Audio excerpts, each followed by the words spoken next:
Alright, hello everybody. Welcome to Not Just Any RPG. We are playing Call of Cthulhu, Masks of Nyarlathotep. So, with me I have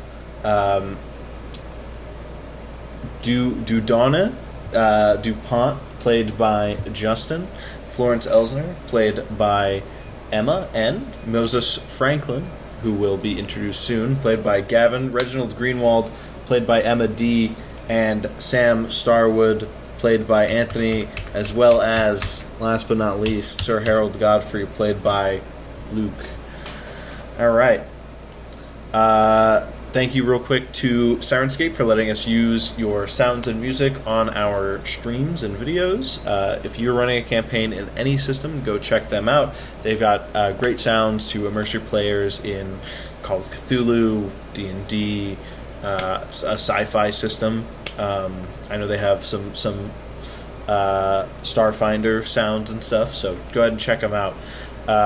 Also, thank you to Milo Paulus for the theme song. All right, jumping straight into it, I believe Florence Elsner has a bit of a recap for us. To my dear husband, Oliver, I'm immensely overwhelmed here in Kenya. Can you believe that I shot a gun? It was the scariest moment of my life, other than when we almost lost our daughter Ruth. Anyway, I met a few of the people Lorraine, or Merrick as they knew her, was working with. They are Sir Harold Godfrey and Sam Starwood. Apparently one man, Jack Douglas, died from strange and unknown circumstances.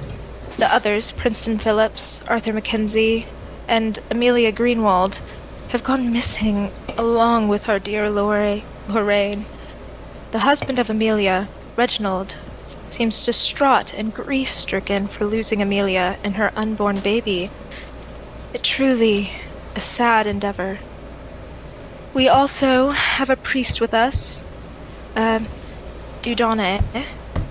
He's an interesting character, but he seems nice enough.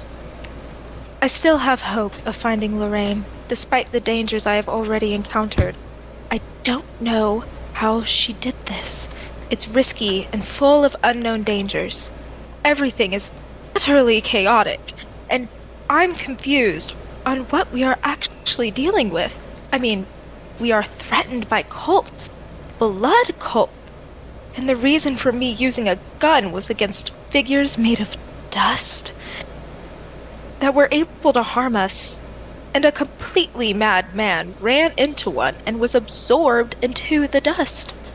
It's insane here. I was even wounded, fearing for my life. Well, at least we got some leads from some newspaper stand. We're this much closer to finding Lorraine. I have been longing for you. Oh, how I miss you and Ruth. Tell her that Mommy loves her. I hope to hear from you soon. Love, your wife, Florence. All right. So with that recap, we join the party, all except for Gavin's new character, who will be joining us soon, as well as Sir Harold Godfrey, walking away from an encounter with some kind of spirit thing in the hunting lodge of Colonel Endicott. You all make your way back to the hotel, where you find one Sir Harold Godfrey waiting for you, along with I guess we'll go back, actually. Godfrey, when you get back to the hotel, you find a man waiting for you. He's speaking with one of the women behind the counter. Gavin, what does this man look like? So Moses Franklin is about an average-sized man for an American. He's, maybe about 5.5 feet tall, and about like 150, 200, somewhere around there. He's got a little bit of you can tell he's a bit of an older man. He's got a bit of a beard going on. and he's got some glasses on top of his head. He seems to be, balding a little bit, but still has some hair on top. And yeah, he's generally a very well-mannered, very calm person. All right. As you approach the counter, Godfrey, you overhear the two of them talking, and the lady behind the counter is, I can't tell you their room numbers, but they should be back shortly. They've slept here every. Here's one now, and she points to you, Godfrey. This is Sir Harold Godfrey, I believe. He's back from wherever they were. Godfrey, this man has been waiting for all of you for quite some time today. Please meet him. I don't know where the rest of your party is, but please stay with him until they get back, hopefully soon. So you're the man I've been hearing about, Sir Harold Godfrey. Sir Harold Godfrey, my good man. Pleasant to meet you. Pleasant to meet you as well. I've heard you're awful late to the party. What's your name, my good sir? My name is Moses Franklin, Dr. Moses Franklin. Dr. Franklin. I like the ring to it. Yeah, thank you. I was Jack's psychologist back in New York. So that way he could, stay mentally healthy, stay mentally strong during a difficult period in life, dealing with a bunch of strange cases and weird adventures from what I've heard. I've heard many of the stories that you guys have been on, but I came here to see if I could help at all. I dare say we recently lost our psychologist. Did you now? One of the two. What'd you say you were again? Psychologist. Psychologist, yeah, one of those. Did you now? That's unfortunate. Well, maybe I can provide my services and help your crew out a little bit. Excellent. If this night goes how I had expected it to go, or not expected, as I dare say I hope it doesn't go, your services might be needed sooner rather than later. The rest of our crew is holed up in a supposedly haunted house for the night. And after everything I've seen, I'm not going in no haunted houses. That does sound like a very curious thing for one to do, especially intentionally. That's very bizarre, but hopefully they come out okay. If not, I'll do what I can to help. Yes, my good man. Let me treat you to dinner, and you can tell me all about your past professional work life or something. I'd love that. It's been a long day. I appreciate some good meal. Let me tell you, the finest food in Kenya is right over here. If I just walk into the hotel restaurant. Perfect. The two of you have a great meal. You each talk about your exploits as an explorer / wealthy man, and as a psychologist, psychotherapist. And eventually you head off to bed, not expecting your group to come back until, or at least early tomorrow morning. But come back they do. By the middle of the night, you guys have had your little fight with the spirits, the dust devils, and you make your way back to the hotel. Get a fine night's rest after a restless few hours on the looking platform.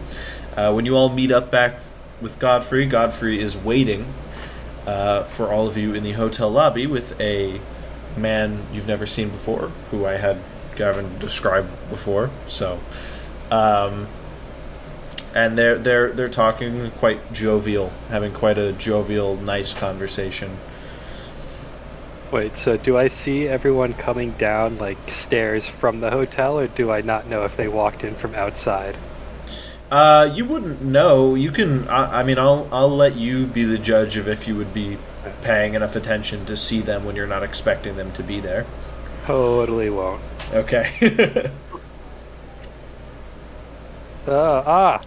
Yes, Dr. Franklin. Dr. Franklin. Please meet the rest of the crew, fresh back from their adventure in the haunted house. How was it last night, fellas? Well, we survived, contrary to what you had expected. That's all. That's all that matters. And I feel like I've bonded with this group. They know me well, and I know them even more. Yeah, it was fun. I have a present for you up in the room. I got a lion's head. Ooh. Oh, Dr. Starwood. You're my favorite for a reason. What? Okay. Well, He's the only one of the remaining group. Don't be offended by that. He's thought it would be literally the Princeton. only one there who's from the original group. I thought it would be Princeton, and whatever. I see that you got a new friend over here. Yes, everyone, please meet Dr. Moses Franklin, a psychologist and an acquaintance of the late Jack Douglas. A pleasure to meet all of you. Oh, it's wonderful to meet you. Thank you. So this is the Sam Starwood that I've been hearing about as well. Doc talks about me? Or he did? Well, yes, he's talked about all of the people that he was that he was with on his adventures, specifically in Peru, since that was the last one that he was on before returning back to New York. But yes, he has indeed talked about you. He also talked about the rest of your group, which rest in peace their souls. But yeah, I've heard many things about you. Well, it's nice to meet you. It's nice to meet you as well. And I don't think Jack's ever talked about the other three here. What is I point to the priest. the priest. I'm just gonna say the priest. I point to the priest and I ask, what's your name? I'm Dieudonné DuPont. I'm a priest at Cairo. I'm an acquaintance of Princeton Phillips. I'm sure that he has spoken a great deal about the greatness of this man. I've heard of Jack's told me about Princeton, but I don't think he's ever mentioned you before. I don't. Oh, okay. I thought you were gonna A priest at Cairo. Yeah. I thought you were about to mention more things, more slander about Princeton here, but yeah. Well, he came to me during Cairo, and it was an honor to talk to him and be on this trip. And I pray that he's okay. We're going to find his body. I'm sure he's all right. Well, Nice to meet you. I sure hope he is okay. And I point to Florence and I ask, and your name? Hello. I am Florence Merrick Elsner. You may have heard of me before. Been in many pictures. Yes. I knew I recognized you from Yes. somewhere. Oh, Your sister as well was part of the other group. yes. Yes. Yes, true. They seem to call her Merrick, although I'm not sure why. Her name is Lorraine. Beautiful. I believe that's the only name that Jack was given. So that's how I heard of her. But it's very nice to meet you. And, Great to meet you too. And then I point to Mr. Greenwald over there, and I ask, and you look like a fellow man of the sciences. Yes, I am Dr. Greenwald. I'm the husband of Amelia Greenwald. Ah, yes, I have heard about you, and and you live in New York as well too. Is that right? Yes. Ah, yes, it's a great pleasure to meet you. Jack's talked about you and your wife, especially whenever you guys were all in New York. It's a great pleasure to meet you. It's a pleasure to meet somebody of the sciences as well. Yes. All right. Very well. I'm still sipping on my whiskey, so. Well, shall we get a good night's rest for the morning? Didn't we just wake up? It is morning. Oh wait, I thought they came back like in the middle of the night. No, Oh, I well, thought you it was guys, night. you guys would have gone to bed because you didn't expect them to come back in the middle of the Oh, night. okay. Sorry. Yeah. That's yeah. I Yes. misheard. I got that mixed up in the beginning, and then I tried to correct it. So Okay. yeah, I wanted Okay. them to wait for us. yeah. Are you all hungry? All night. Let's grab breakfast and tell us about your adventure. That sounds wonderful to me. You wouldn't believe what happened. I'm pretty sure that Jack has told you about all our adventures. So, yes. Well, he told me about specifically the one in Peru and a little bit about the one in New York while he was there, but he left for another one, and he didn't have a chance to come back and see me after that. So I've only heard bits and pieces, I guess. Okay. Well, are you familiar with the supernatural encounters that we've had? Because Yes, Jack has mentioned the some of the encounters that you guys have, or that I guess the previous group that included Sir Godfrey and Mr. Starwood. He told me a Dr. little bit Starwood? about. Oh, is he a doctor? I didn't realize. That's my mistake. Yeah. But I apologize. But yeah, he mentioned about the ones in Peru and the case that he was working on in New York. It seems very strange, and I know it pertained mostly to cults, didn't it? you got that right. Awesome. Well, seems like I haven't missed out on too much then. Unless Well, we we will tell you at lunch or dinner, whatever time it is. Breakfast, brunch. Well, yes. It's breakfast time. Okay.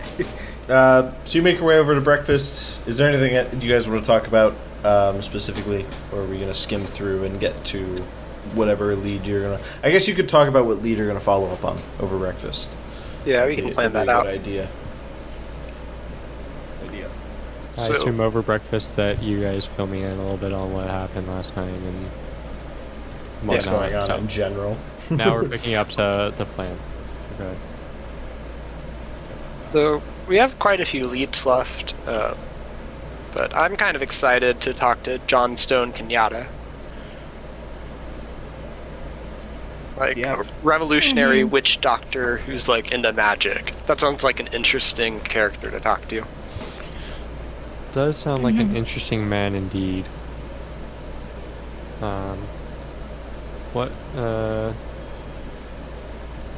What do you think that this man will provide for us exactly that we would need? I'm not sure. He was mentioned in some of the notes from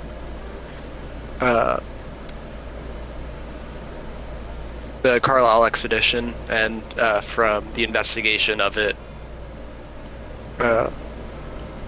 So I think it's important to just check it out. Understood. Do we know where to go for that? Nairobi? No, Nairobi? It's a place called Abri. Apparently it's a storefront. Okay. Is that close by, or is that a bit of a trek? Do you know?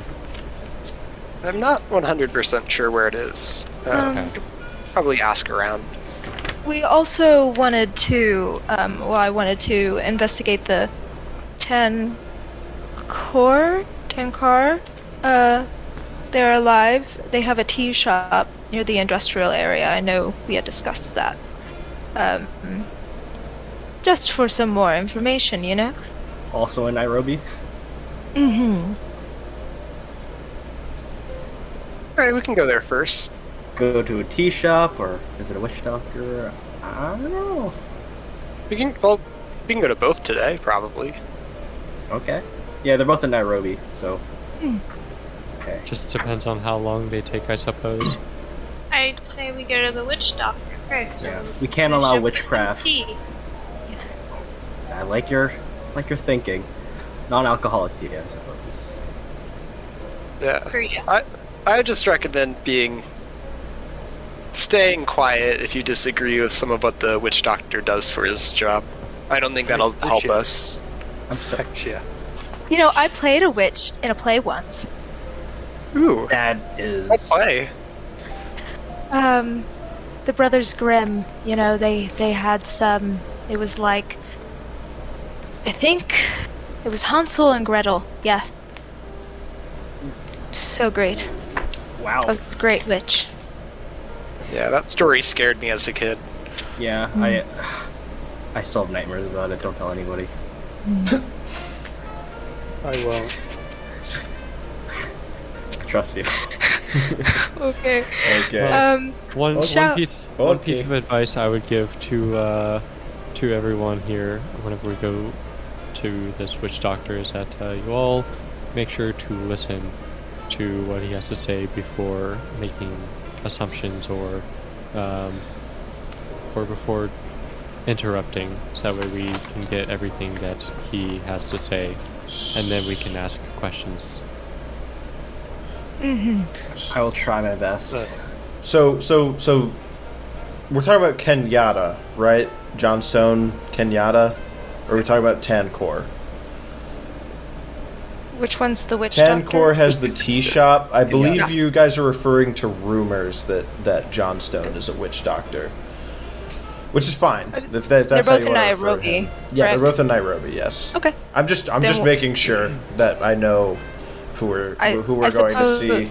I So suppose I'm not we're like doing that I'm not one. like you guys walk into a tea shop and you're like, well, we were gonna go see the other guy first. Okay, so Kenyatta, are we ready to do that then? Mm-hmm. Yeah. Okay.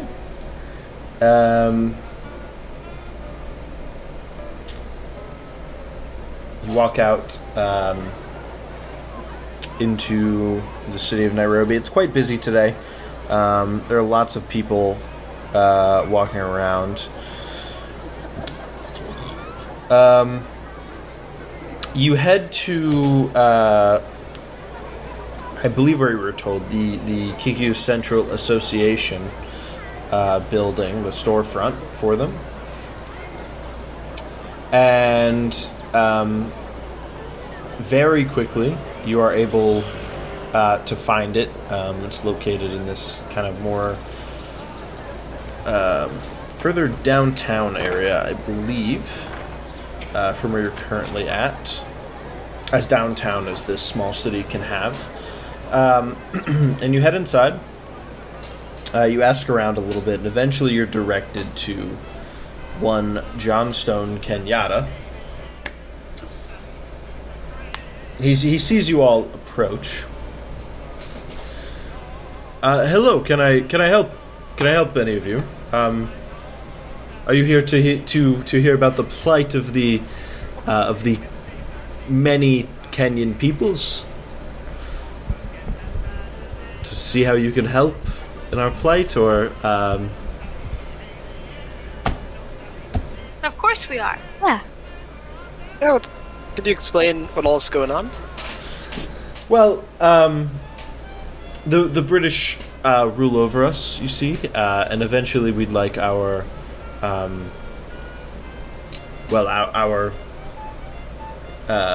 freedom to rule over ourselves. There are many tribes in Kenya, and we wouldn't form this one big country like the British have us in, all under one colonial government. we would set out on our own paths. The Kikiyu are the tribe I typically represent. But I think most tribes would like to see their independence. And I understand that this might not come today or tomorrow, but I believe that we can get it relatively peacefully with the British. Oh, yes, that is a wonderful wish and hope and goal. Agreed. Well, as a priest, I want to say that I believe that God is on our side. Colonialism is bad. It doesn't seem that many of the priests back where you're from believe that, but thank you for your well wishes. We cannot force people to convert against their own will. That's all I'm saying. We had a couple other questions for you. That sounds pretty Lockean of you, sir. Go on.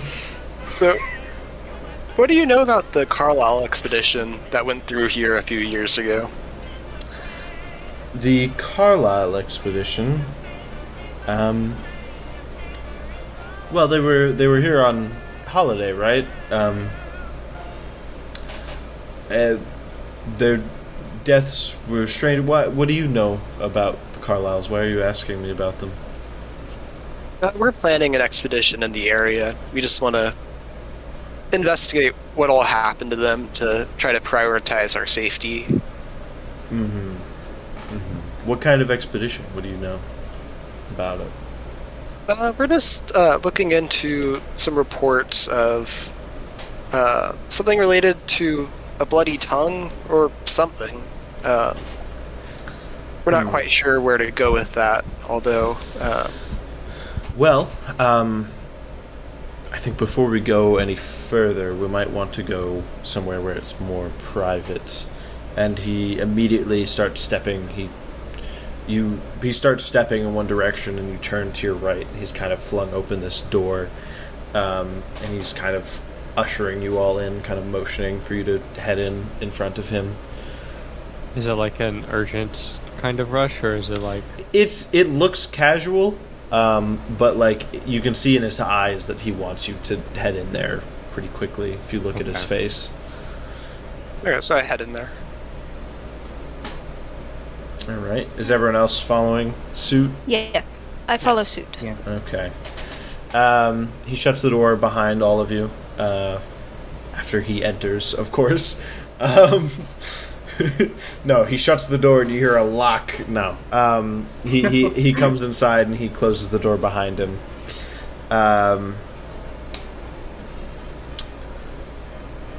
What do you know about this bloody tongue? So, we followed the cult in all the way from New York to London to Egypt to here, and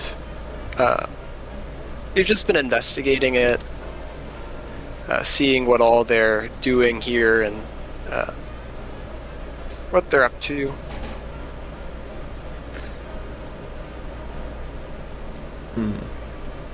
Well, for what reason?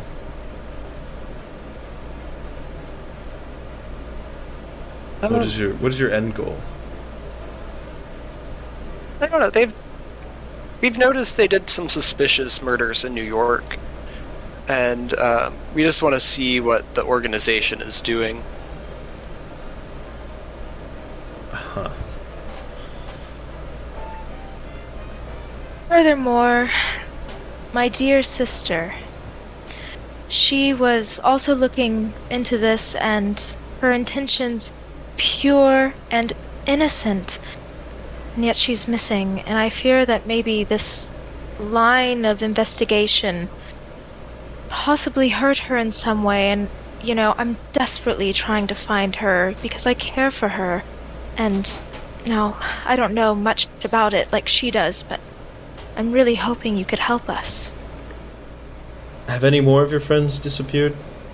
My good friend and confidant, Princeton Phillips, who was planning to propose to Merrick, has also gone missing on this expedition. Well, that's a shame. I fear the worst if you've all been involved with the Bloody Tongue, the No, cult of the please. Bloody Tongue, and No. all of your friends disappeared in Kenya, the place where they're strongest. Do you But- know any other nation that could help us? Even if we could stop them, in some capacity. What do you know about the goings-on of the Bloody Tongue? Well, I have to ask. but we know they might be after us. Possibly. I What? don't know. All I really know about them is that they're dangerous. My They- grandfather knew more. Grandfather. Is he still alive and or around?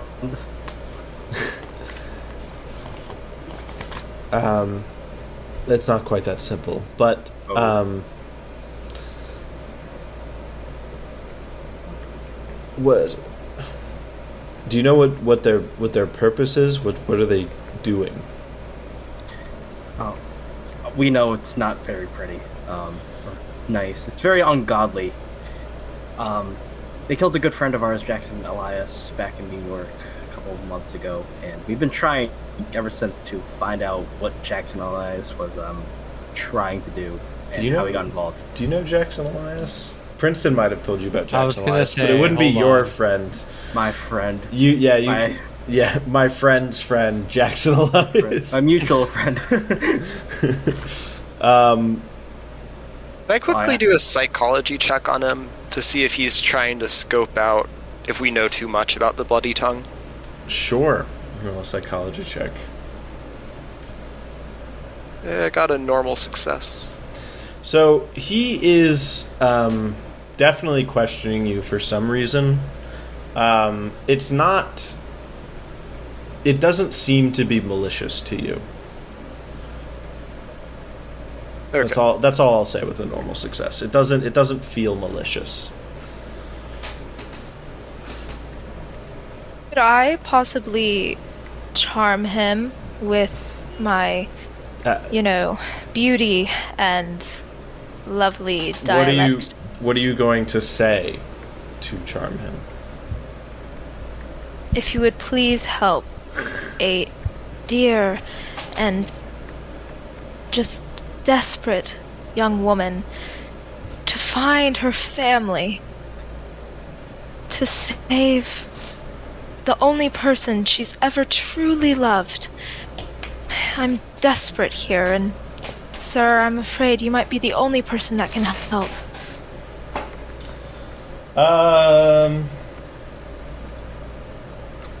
I'll watching. Yeah, I'll Stop let you watching. roll. I'll let you roll a charm for that. Solid. Alright, my charm's pretty high.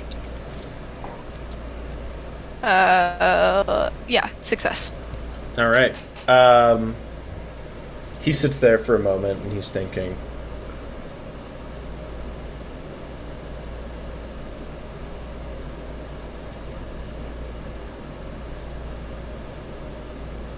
Listen, you mentioned Jackson Elias. He told me quite a bit, and I assume that you all have similar stories to him. A lot of what he said I did not understand at the time, and I do not wish to understand, and I'm sure there are things that some of you have seen that I would not wish to understand either. Mm-hmm. But I perceive something about your group, and perhaps it's that traces of my grandfather continue to cling to me. If you're willing, I will let you meet the great Bundari. I did not send Jackson to him because Elias simply seemed doomed to me at the time. I cannot burden him with such a difficult gift. But it seems that your destinies are unfinished. Oh, yes. I would be so grateful if you would help us meet that man. Oh, you are warming a young woman's heart. God bless you. So I'm not doomed to die soon, is what you're telling me. What I'm telling any of you us? is, what I'm telling you is, perhaps you have great victories coming down the line. Oh, Perhaps you sure, have I'll the drink greatest. to that. Yeah, this is something. Perhaps also you have the greatest tragedies to ever befall man coming down. Okay, I so won't basically drink to that means nothing. It means that it's unclear, which is a better chance than Elias seemed to have when I first met him. Huh. But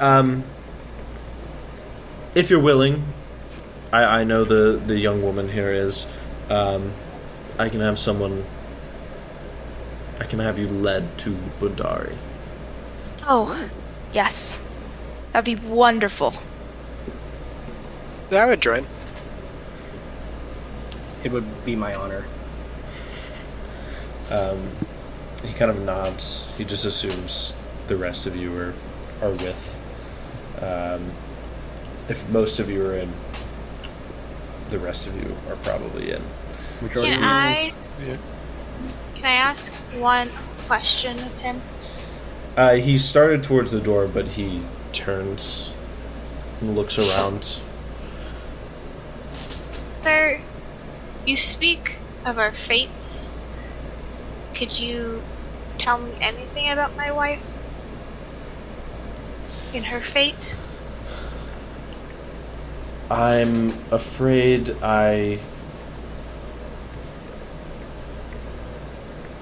do not have any information on people I have not met. Perhaps Bandari would. He's much more in touch with these things than I. But I'm afraid I would not. I would be unable to do that, and for it to be accurate. Thank you, sir. He kind of nods and he walks out. He says, "Wait here," and he leaves the room. A few minutes pass. Maybe you have some light discussions amongst yourselves. And he comes back. There's a friend waiting for you outside. You must follow him at a distance. He'll make sure you aren't left behind, so don't worry about that. If he stops and waits, you must also stop and wait. The door he enters will have yellow paint. Once he enters, make sure you get inside as well, swiftly. Great. I'm glad to have met all of you. And he reaches out his hand to shake yours one by one. Thank you, sir. And then he sits down in the room and waits for you all to leave. I think that's our signal to leave, guys. I exit. Could it have been the thing that I said waits for you all to leave? And scene. You all head outside onto the streets. And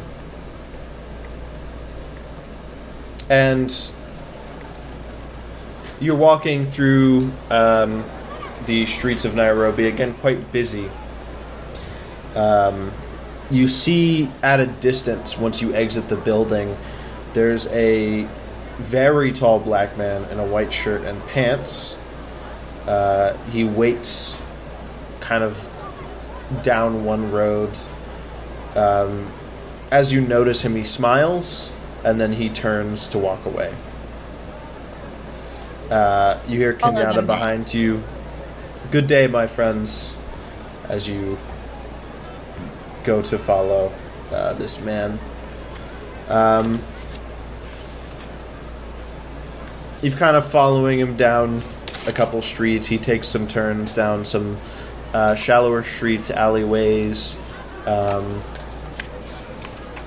He makes his way through the city swiftly. As you're walking for a while, you come into what appears to be another part of town. This part of Nairobi is very clearly more poor than the rest. But the people are much more cheerful.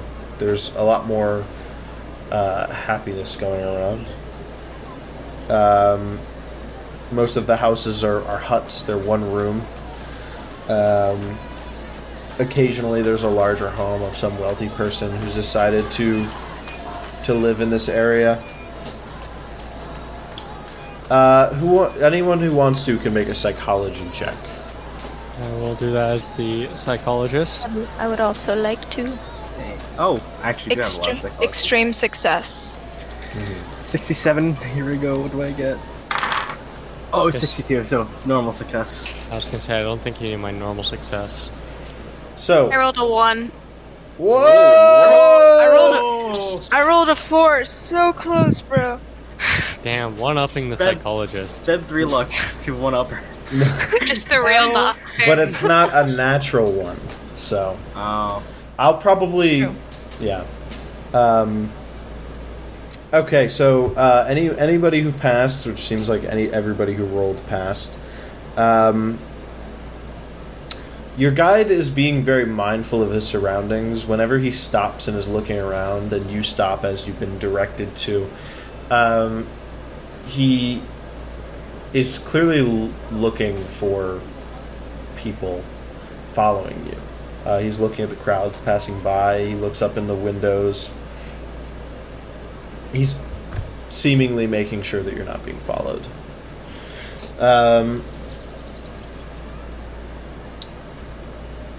Soon enough, the guide stops in front of a yellow painted door. He turns to look at you, locks eyes with several of you, and then turns and steps through. Swiftly follow him through the door. Yeah. Okay. You find yourselves inside this hut in what seems to be it's almost so small that it appears to be like a shed, essentially, or a shack.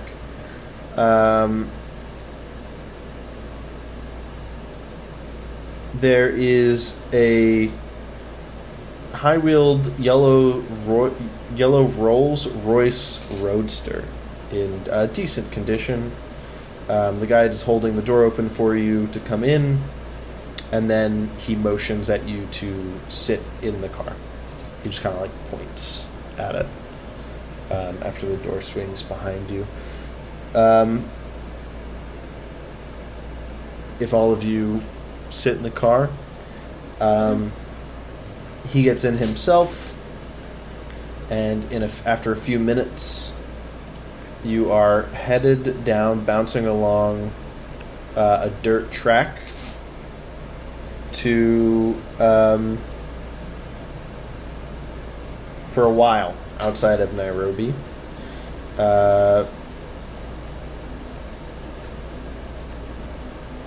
You eventually, after about an hour or so, make your way into a remote village, and you stop just beyond all the huts in the village.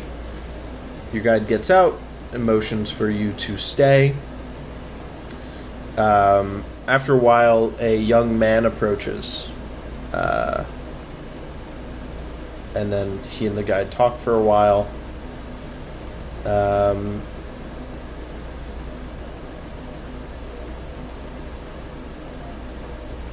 As this is happening, you notice that there are several children gathering around the car, and they're looking inside. Curious little eyes of children. They're just basically like looking in at you and peering in at you.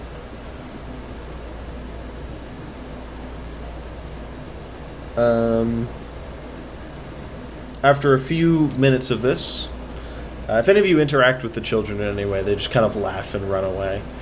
But after a few minutes, you hear the guide and this man, just the conversation stops. And the guide comes over, and he kind of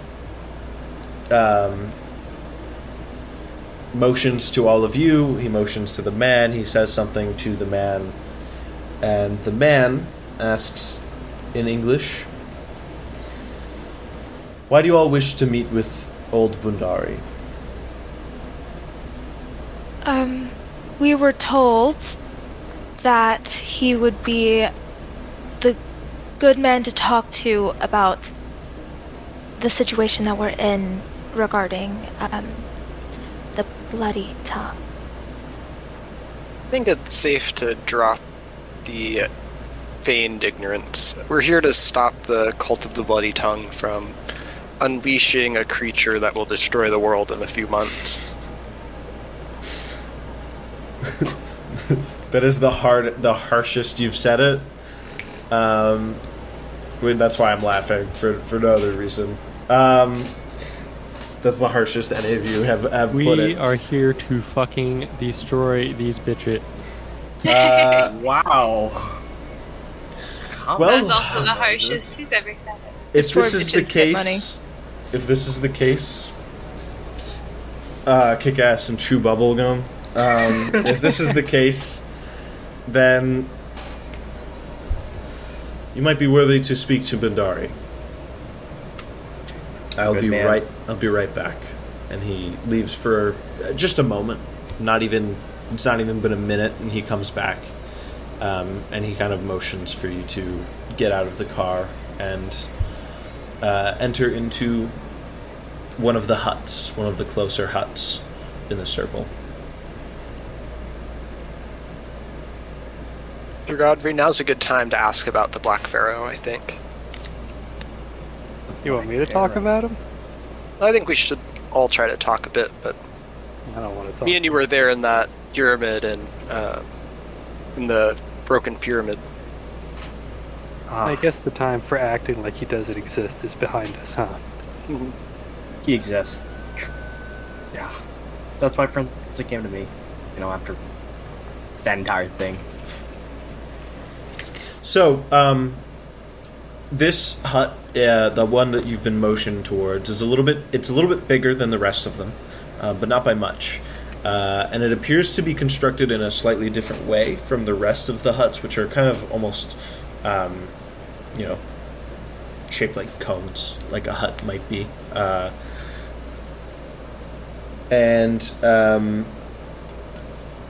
almost conical. They're like cylindrical with like a cone roof.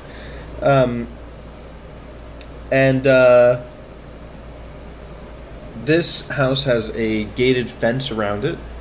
There's no door like the rest of the huts. It's a simple curtain.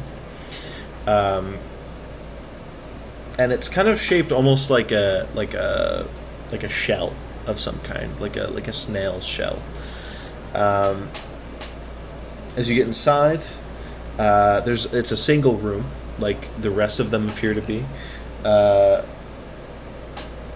You can see lots of fetishes, signs, masks, and everything arranged around the inner and outer walls of the passage that enters you into the central room. As you enter, you can see lots of signs and symbols carefully arranged around the room. They look arcane in nature. Anyone who wants to can make an occult check. That's me. Let's see if I can do it. Oh, occult check. What is that? Oh, it's at 25. So maybe. Yeah, I was gonna say, Mr. Priest knows a ton about the occult over here. I mean, I think I'm gonna know a little bit, but not You really. might Not this time. but But not enough because I failed. you also just make wanna- somebody could make a Cthulhu Mythos roll if they'd like. Thank you. Only for that. Merrick was here with her 8%. I read Amelia Prince- had like 15. Oh yeah, I read Princeton's book, so I got 5. Nice. Nope. All right. They look like arcane symbols to Nice. you. You don't say. Across from the interior door that you've entered through, there is a small old man. He's sitting very still, cross-legged on the ground, holding a staff across his legs. He is sitting so still that if you didn't see that he was actively sitting up, you might think that he's dead. The man who's entered in with you, who's asked to follow him in here, says, "Oh, I apologize. My name. I had to make sure you were here to see Bundari, but my name is Akamu. This is Bundari." He moves towards the old man. He takes one of his legs, like unfolds it, and then starts like massaging it, and then folds it back to where it was before. Bundari is strong he's powerful in his magic, but as he's gone deeper, Bundari has now become more conjoined with the other side. All of the other sides. His consciousness, as I believe the English call it, is now in flux between this world and many others.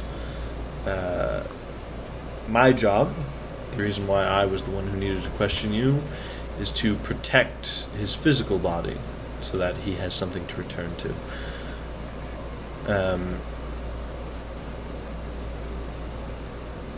Bundari has other assistants that you and I could never even imagine who do this kind of thing for him on the other side. But for now, please, you all must sit around. You can sit on any of the logs surrounding the fire pit here in the center, or you can sit down on the ground. If you wish to speak to him, you must wait for his consciousness to turn its attention to this world, this realm. If you don't sit here with him, he may not be drawn out of his meditative state for days. I sit down with him. Okay, we'll sit down. We'll sit down, don't worry. It could be a while. I'm not sure exactly how long. It will probably be at least 6 hours. Probably more. We'll skim through these 6 hours. Don't worry, guys. Let me roll to see how far above 6. Our stream is just 6 hours long. Yeah, it's just us sitting here, like all small, waiting for the next 6 hours. Yep. So I sit Could have down. gotten tea first. Oh. Yeah, that is true. So I sit down and I observe this man in his meditative state. Do I notice anything else in particular that he No. may be? There's no movement. He's just sitting there.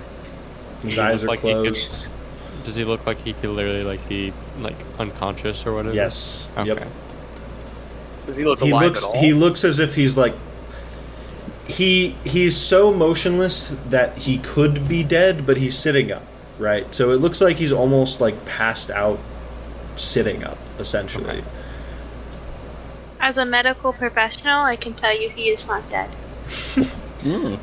Thank you, Thank you, Dr. Reginald. Greenwald. Your years of med school have surely come in handy. I really have. So, yeah, what adventure we're on. So, So I sit down and I meditate. okay, I wait. I guess my small talk shuts me out. He doesn't want to get to know the other party members. He just meditates in the corner. Well, I figured Talk we to need Dan. to keep the tone appropriate. I guess we do. It's important that we not reach too much distraction or chaos while he's in this state. After saying that, Reginald's gonna bust up a little bit more whiskey. Okay. To you just carry that with you, or? Yeah, he has a flask. Reginald, could I have a sip? Could I have a taste? Sure. Don't encourage him, Great. Reginald. Florence takes a sip, and she shakes her head. It's so awful. She is not a whiskey girl. Not shoot whiskey.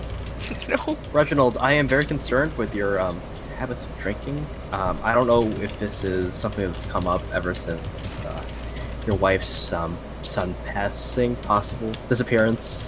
It's more appropriate to say. I'm very concerned. Need help. Just let me know, or let everybody else in this group know. I own a whiskey business. Why wouldn't I drink it? Okay. Well, I have no idea what's supposed to happen, so let's just meditate. In your case, it would be like praying or something. Yeah, well, while you guys do like the okay signs, I put my hands together. Okay. So, you are all sitting there for... Do you want to... I wish I had a drum roll sound for this stream. You're all sitting there for 9 hours. It's about 9 hours before he wakes up. Yeah, it is buddy. probably nighttime or close to it at this point. It's definitely dark outside, which I guess would count as nighttime. Okomu is sitting right there next to him, and he sees him begin to stir, and he kind of like looks around at all of you and gets some of your attention. And the old man wakes up. You've probably give him the once over at least once or twice during these 9 hours. He's got several rings through and piercings. He's got a ring through his lower lip, a couple rings through bunched up skin on his forehead. He's got gauges in his ears, so they're drooping down almost to below his chin line. He's got a bunch of tattoos all over his body, and he begins to stir, and he looks around at all of you. And he... Pause, Game Pierce. Okay. Just so everyone knows, I fell asleep at some point. Okay. I'd probably poke you, Like, try to wake you up.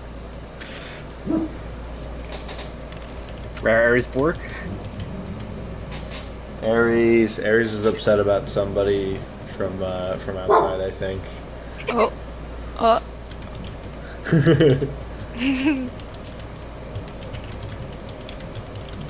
you get woken up with a gentle poke, or no?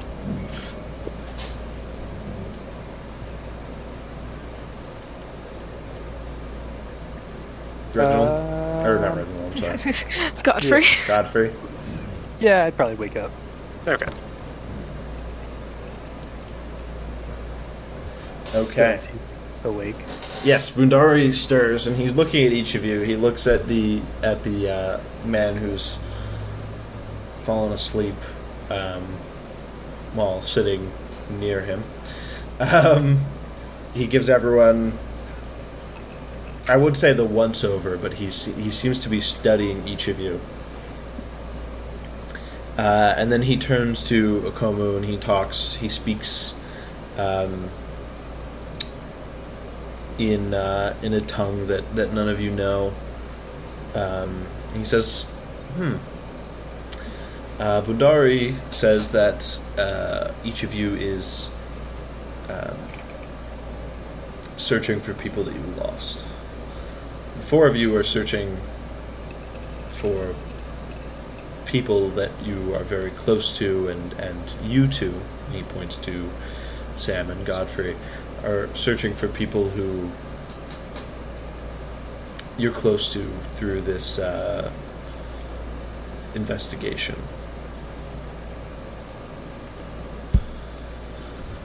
Does he have that right? I mean, he probably does, but I suppose I should ask you. That is strangely accurate, yes. Yeah. You're not the first person to pull something like that on me. So, Akoma looks around at all of you.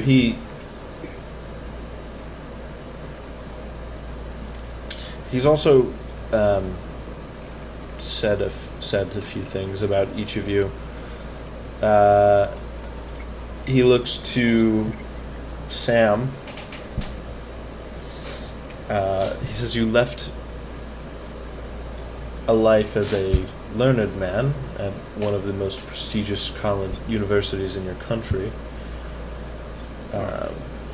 because you were afraid of a life devoid of excitement. Looking to Reginald.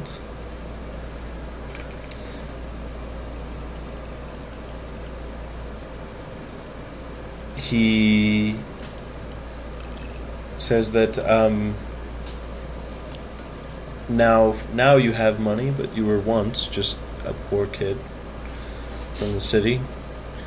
Snuck off into the city with the one that you've lost, I believe is what he referred to her as, and inspired her to do what she loved.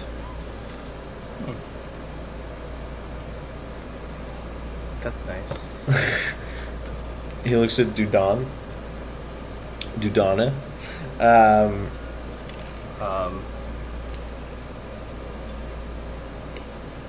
You weren't always the religious man that you are now. There was an event that led to this.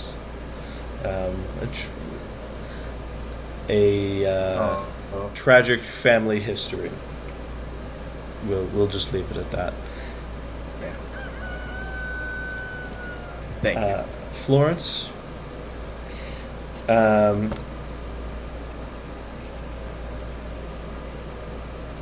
You had a daughter quite young for someone in the industry.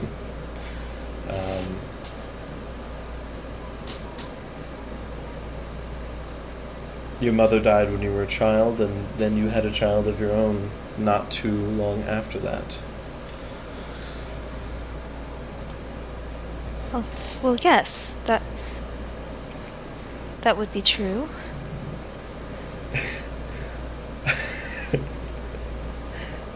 He looks. Sorry, this is not him laughing. He looks at Godfrey, and better not be him laughing.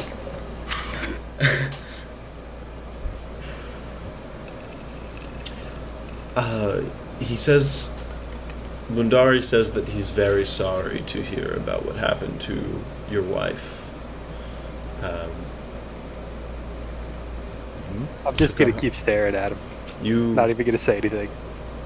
It seems that you took her hunting one of your first few times, and she tragically there was an accident with a large beast. He didn't say. You son of a bitch. We didn't kill your wife, sir. He looks to Moses.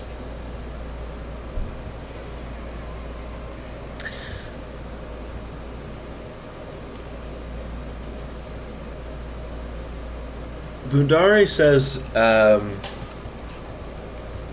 that it was quite hard to get a read on you. But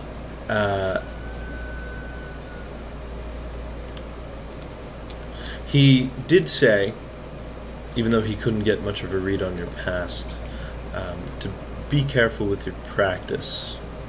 So you've now come out into the world and left your practice behind. Be careful; it may not be there when you get back. He said it's unclear whether it would be there when you get back.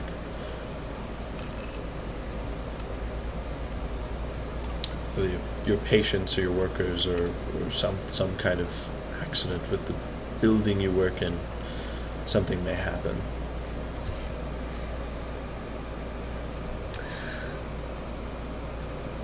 How did you know all this?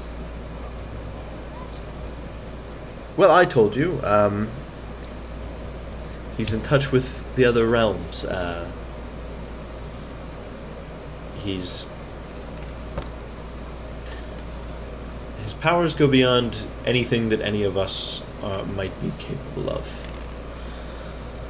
Could he tell you where my wife is? And where Princeton is? And where Lorraine is? He says something to Bundari, and Bundari says a few things back. Bundari seems to be talking for a moment or two. Then Okomu looks back and he says, your mission is perilous and the time is desperate. The things I'm going to tell you may not be very pleasant, but they are the truth.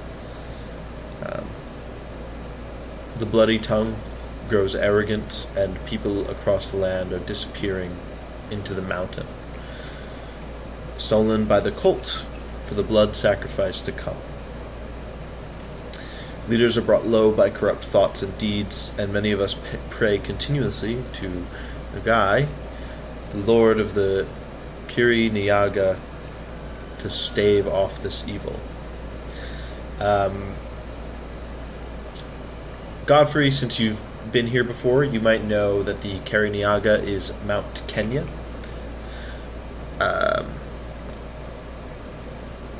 Bundari says that you're welcome to ask any questions you might have. Please translate the best that I can. Doesn't always translate super well into English. Do you know of if there's any chance we could save or put an end to all this blood sacrifice and endless needless bloodshed?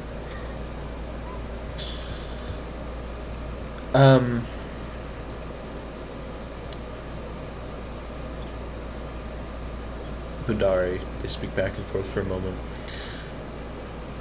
Bundari says that this is very unclear, that he hopes for you all to be able to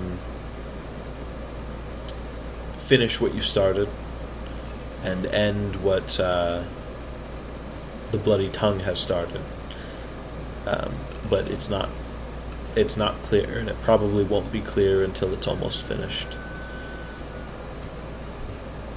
Okay. Is there a way to get to this mountain for us to get there?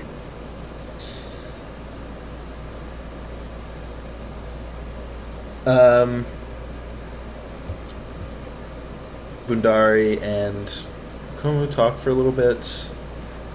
Bundari knows how to get there, but he cannot accompany you. His mind fluctuates between this realm and the others.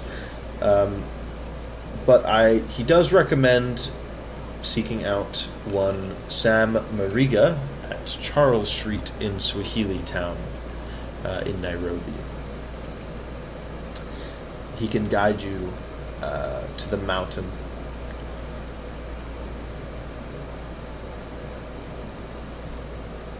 Wonderful. Will it be safe to go there? I don't think that I have to ask Bundari for the answer to that question. I was hoping. So I have a couple questions. So who is Nyarlathotep? I mean, Niall Arthur? They speak back and forth for a few moments. Nyarlathotep is an ancient deity who is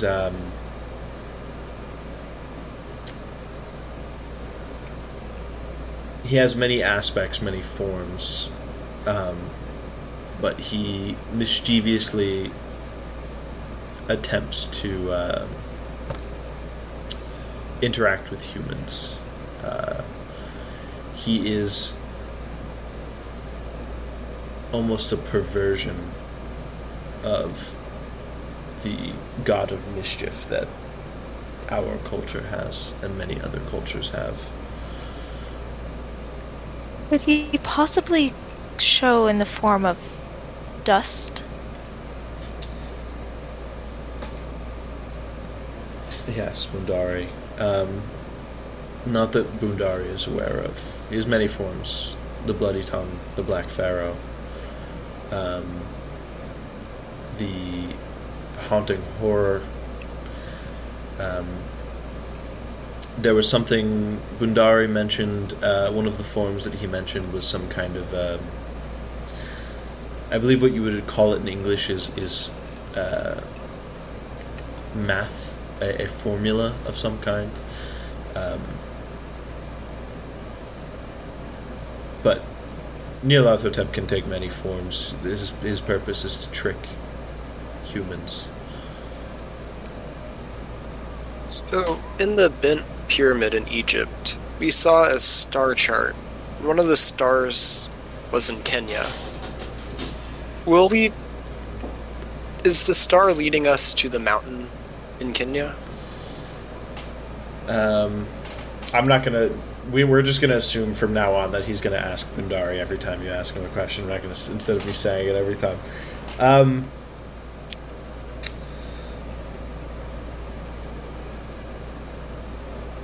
Bundari says that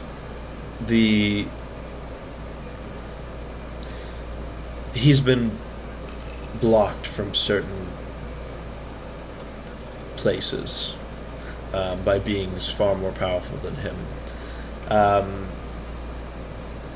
If he could see this star chart that you speak of, then he might be able to tell you. But he would guess that yes, that star would probably be pointing to the mountain, although it probably wasn't meant to lead your party to it. It was probably meant for those planning whatever they're planning. He also mentioned some ancient tales that he's heard, speaking of a great sign, the Eye of Light and Darkness, which could chain at least an aspect of the cruel god, possibly more, inside the mountain. Some say that the sign existed until a few years ago, when the god tricked men into destroying it, but if the sign can be found, perhaps it can chain the god once more.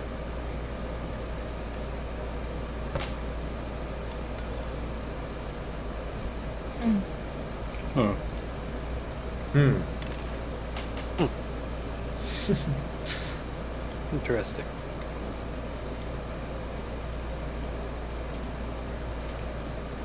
I don't have any more questions, but that was quite the revelation he gave us.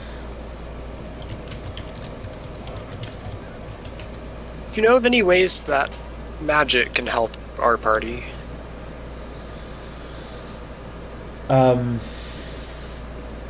If you were to learn any magic,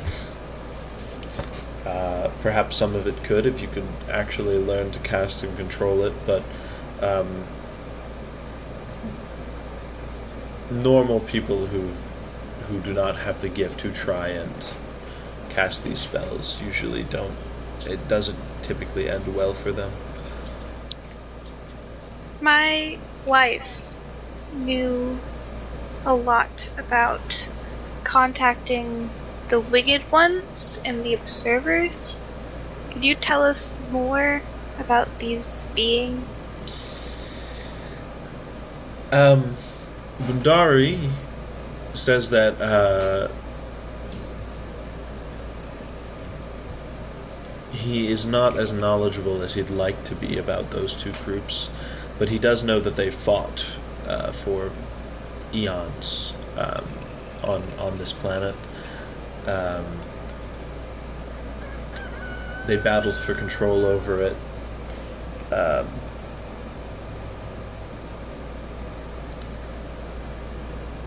The observers, he got from that, you're talking about Yithians. And the winged ones are typically called elder things. They both are. They both have desires and morals and levels of intelligence and power that far outweigh humans.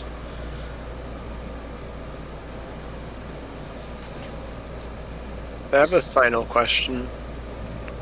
So how was the Carlisle expedition killed?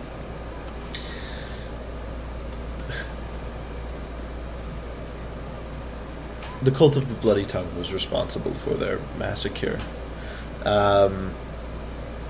Unnatural beasts were summoned from the other sides to kill and carry off those victims. Those carried away were brought to the Mountain of the Black Wind. This is what Bundari says he was shown.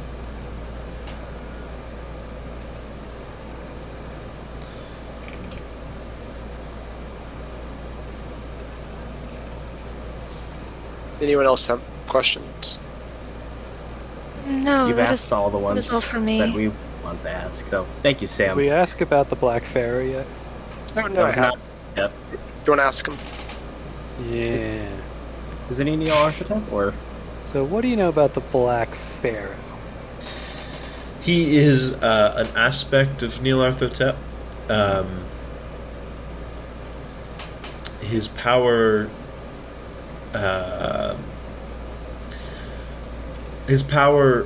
today has stretched beyond Egypt into England. That aspect's power specifically, it seems as if those that follow him are also working with other followers of Nyarlathotep from other forms of his. But of the Black Pharaoh, he's powerful. No shit, Sherlock. Can he hear us right now? Nyarlathotep is... He's not omnipotent, but he knows a lot. He is, he most likely can't hear us right now, but he would probably learn of this meeting at some point. Okay. So, any chance I could kill the Black Pharaoh? Before he even asks Bundari anything,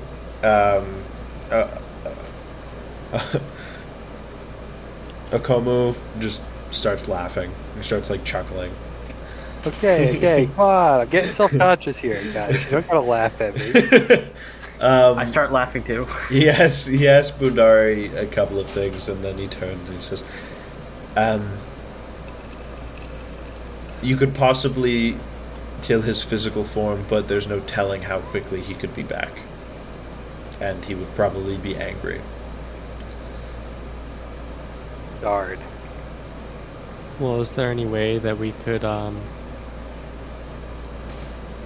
if not stop, then slow down this spread of these cultists and that are creating chaos, havoc throughout not just Africa, but also England now?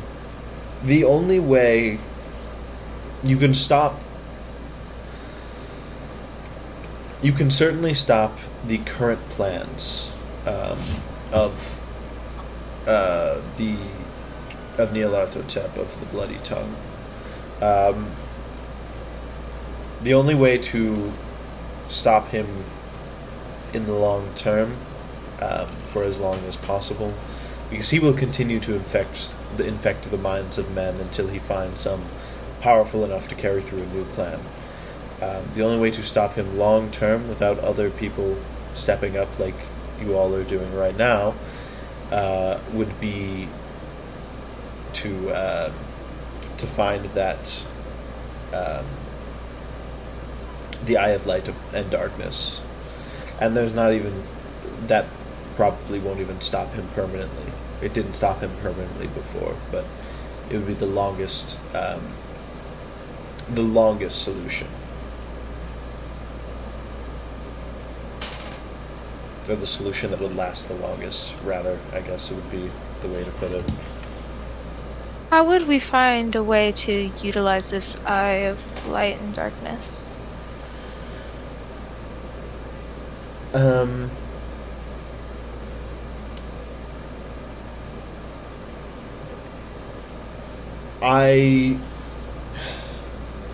Bundari says that if you were to bring him a piece of it or all of it,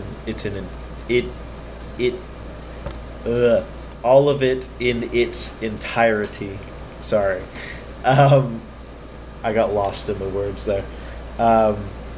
Then he would be able to study it in deep meditation for a number of hours and hopefully be able to give you some information. Where could we find it? That he does not know. Okay.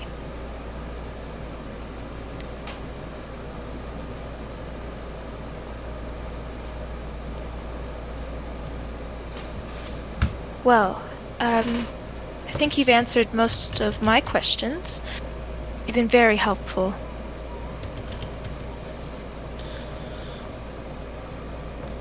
Thank you.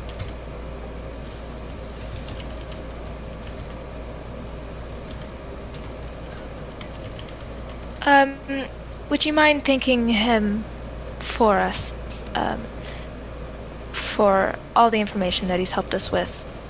And we won't trouble you two anymore as long as everybody is good with what they have. You've been a great help. I've been a little bit lost on this adventure, but I think that you've probably illuminated the path where you're going to take forward.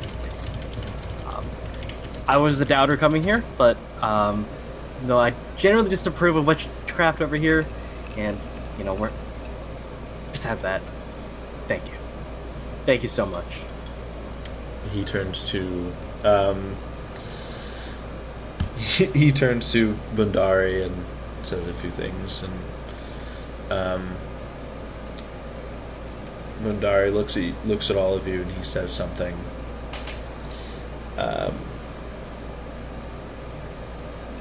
Akomu translates it to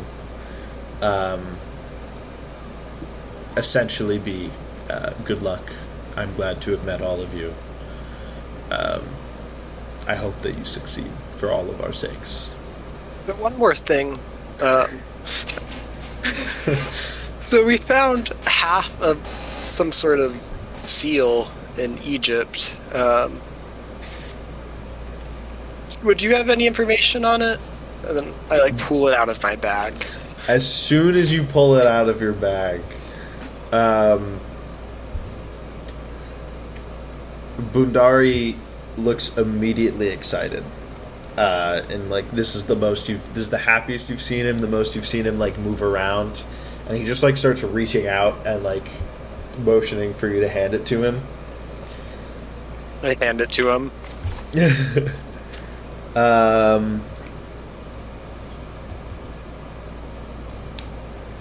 And he says something which is translated to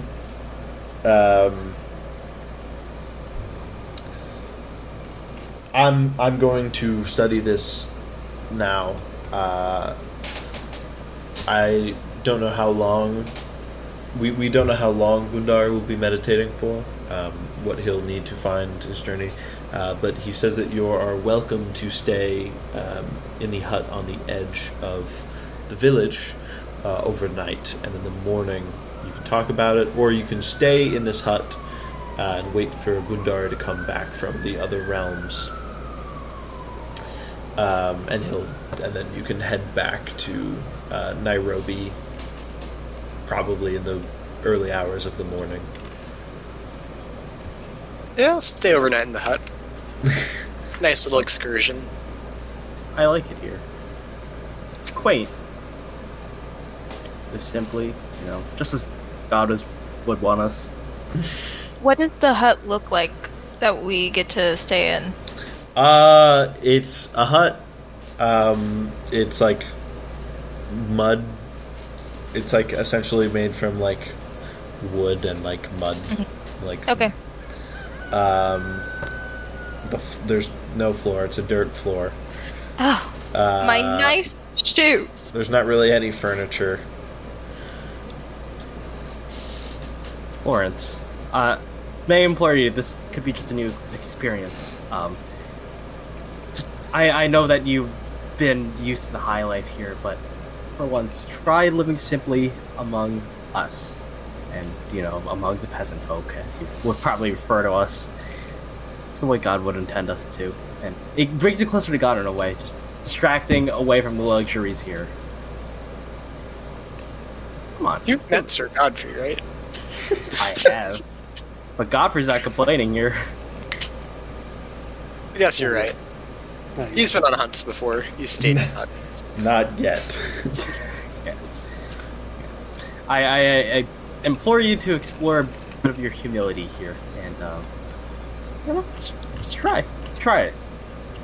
You can look at it as a way to You might help like you in it. your roles.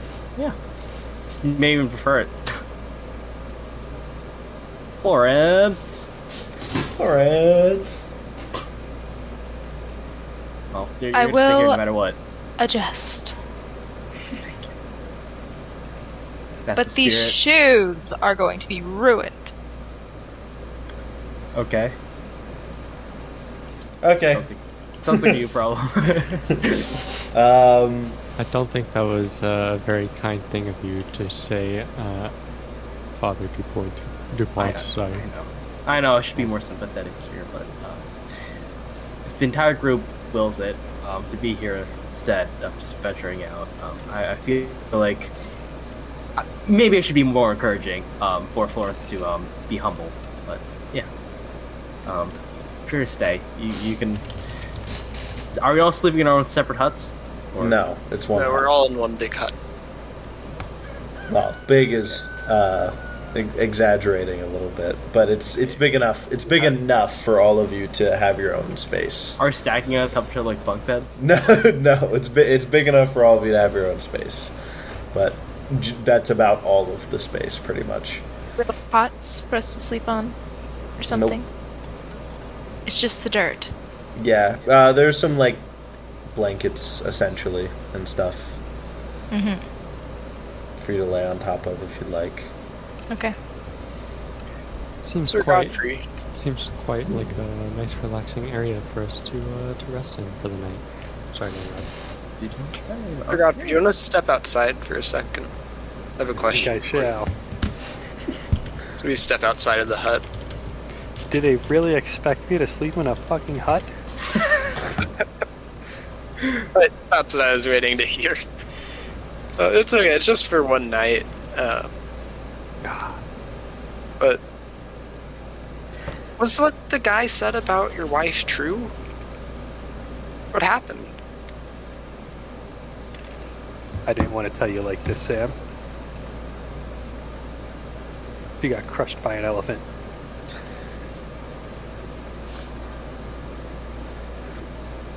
Oh no, that's unfortunate. God damn it, don't laugh! You're in Kenya? Yes. It's a long time ago, Sam. I've moved on. Okay. Well, just let me know if you need any support. I'm always here to help. I'm okay, Doctor. The reason why I laughed in the moment was just because everyone else's was like it was played pretty straight, and not to say like getting crushed by an elephant isn't like pretty straight, but just like compared to the other ones.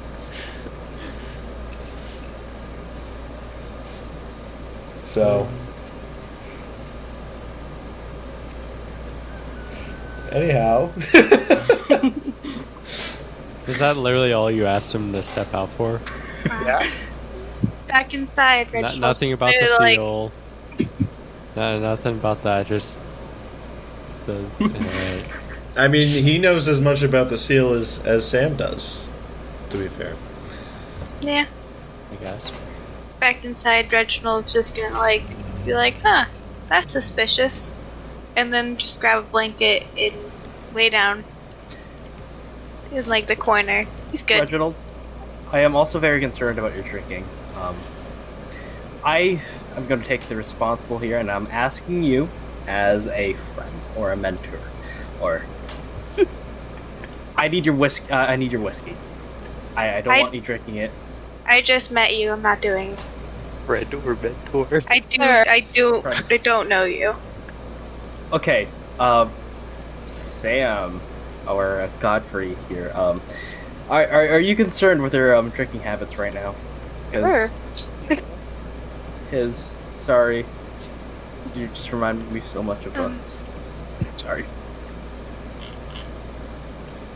No, I'm not concerned. Okay, that's not the response I wanted to. Father, In fact, I could recommend more. No, we're not doing that. My official No. status as a doctor. I prescribe medical whiskey all the time. No, stop. Don't listen to him.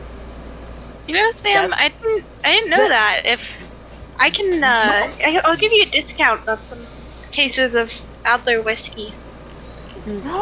Back in the Mostly a States. way around the law in the U.S. Because you can prescribe medical, just not recreational whiskey. Father, I try not to be rude to people I don't know that well. And I try to give people the benefit of the doubt. But you need to mind your own damn business. You're telling me how to deal with mud. You're telling Mr. Reginald how to deal with his grief and his alcohol. And I do not appreciate it. I give him the mom eyes, okay? Like, I'm giving him the stare down. Movement was Alright. all about. Hold, calm down. Everybody, calm down. I'm pretty calm. We're here for one night. Tyranny. Everybody deals with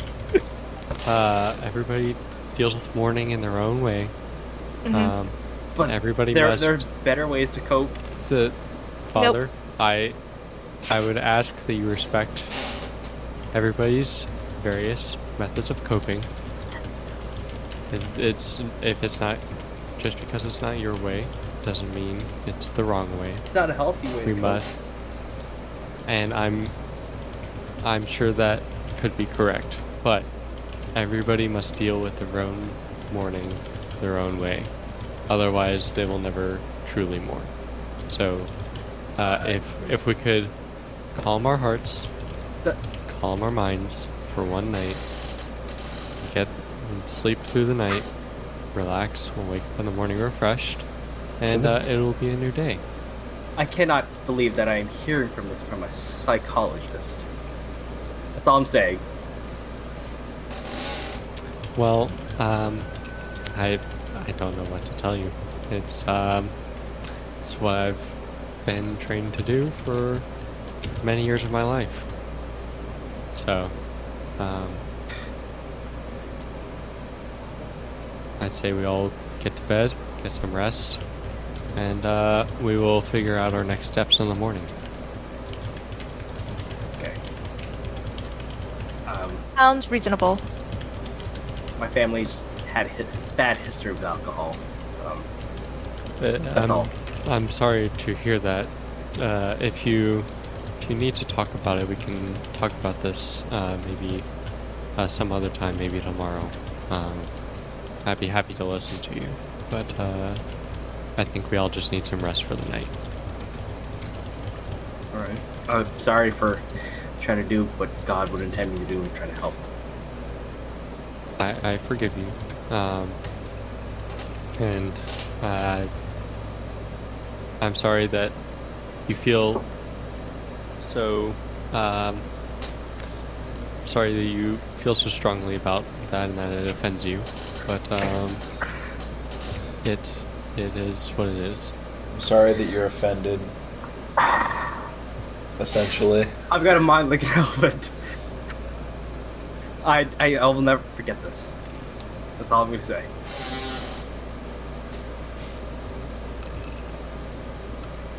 Okay. Okay. I try my best to lay out the blanket as smooth as it can be so that I can try to get some sleep. So, you all try and make yourselves the most comfortable you can, given the circumstances. You wake up in the morning, and a lot of you wake up. Some of you might have had fairly restless nights. All of you wake up in the morning, though, a little bit sore. You're not used to sleeping on the ground, even on this, globe-spanning adventure. You haven't really slept on the ground very much. You're not really used to that. You feel a little bit sore after this past night. But you move towards. You move out of the hut back towards.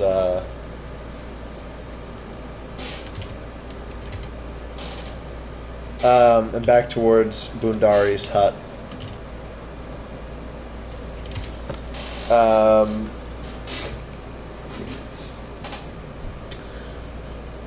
Yeah. So we're going to that tea shop, right? Well, no, we need to go back to the hut to see what he has to Yeah. say about the seal. And then you have an hour drive back into Nairobi. Sorry. So, you go back into Bundari's hut. Akomu is standing guard. He sees you all coming. He's like, sit down. He seems to have been stirring. He should be back in a few minutes. A few minutes pass, a few more pass, maybe 10, 15 minutes. And Bundari's eyes begin to blink. They appear to be empty as he begins to move, but then his consciousness returns to him and he's back with you. And he sees that you're all there. He turns to Akomu and he starts speaking like a mile a minute for a bit.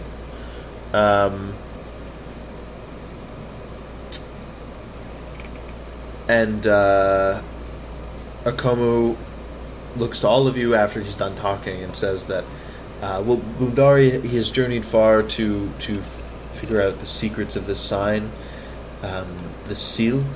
He says he talked with a mystic and a scribe who live in the Far East, who has written 7 books of forbidden but essential knowledge. The mystic is named Hassan. For those of you writing it down, that's H''SAN. I'm sure it seems Chinese. It might just be San. I don't know, but that's the way it's spelled. Who knew of the ward and captured its magic within one of his 7 books.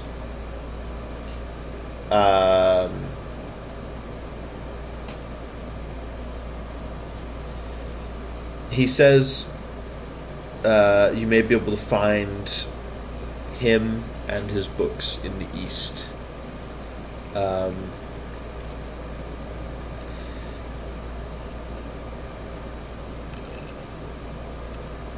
That's all for that, but Bundari says he has one more thing. If you have courage, you may achieve much, but you must hurry. He says that I can help make arrangements you need, but I cannot do what he can, and he has gifts for you.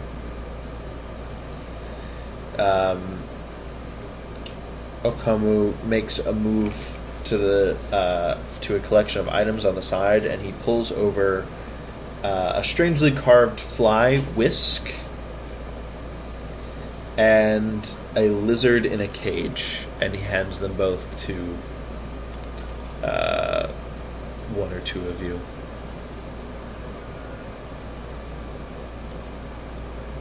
Nope. I want the lizard. Okay. Um, What was the other I'll thing? take the other thing, I guess. It was a curiously carved fly whisk. Okay. Okay. I guess I will take. I'll the- take it. Damn it. can- We just both wrestle. It's like, I'll take it. I'll take it. No, it's okay. You can have it, Father. No, I think you can have it. Um, No, okay, I'll Oh take my it. I'll God. take it. Go ahead. I have no idea how to spell what you just said. So. It's a fly whisk. Okay. Well, thank you for this, your generosity.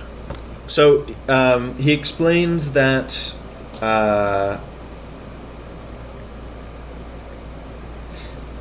the chameleon, the lizard, is simply not what it seems.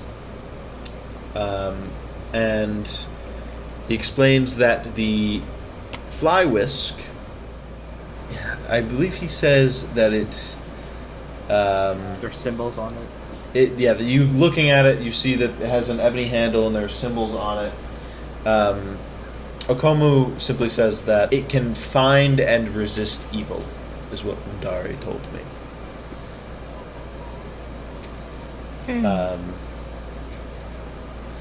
If you'd like, you can inspect those symbols later. I don't want you to just like stand in the hut, just like looking at this. Wait, what do chameleons eat? Bugs? Yeah, like fly. crickets and stuff. Yes. Okay. Just want to make sure. No, they eat meat. As you think about this and discuss it with your compatriots, you look a little bit closer at the chameleon. And you notice it has a few features that distinguish it from a normal chameleon. The first is that its mouth is on the vertical axis of its head rather than the horizontal. So the mouth is turned to be vertical. The second is that each of its forelimbs divide into 2 feet at the elbow joint. So that they've got the normal limbs, and then at the elbow, it divides into 2 feet. So it has 8 feet instead of 4. Okay. This is my friend who is not what she seems. I found her in a faraway place. You may call her Who for short. Take her with you and feed her well and daily with flies. You need but open her cage and free her for her to be of service to you.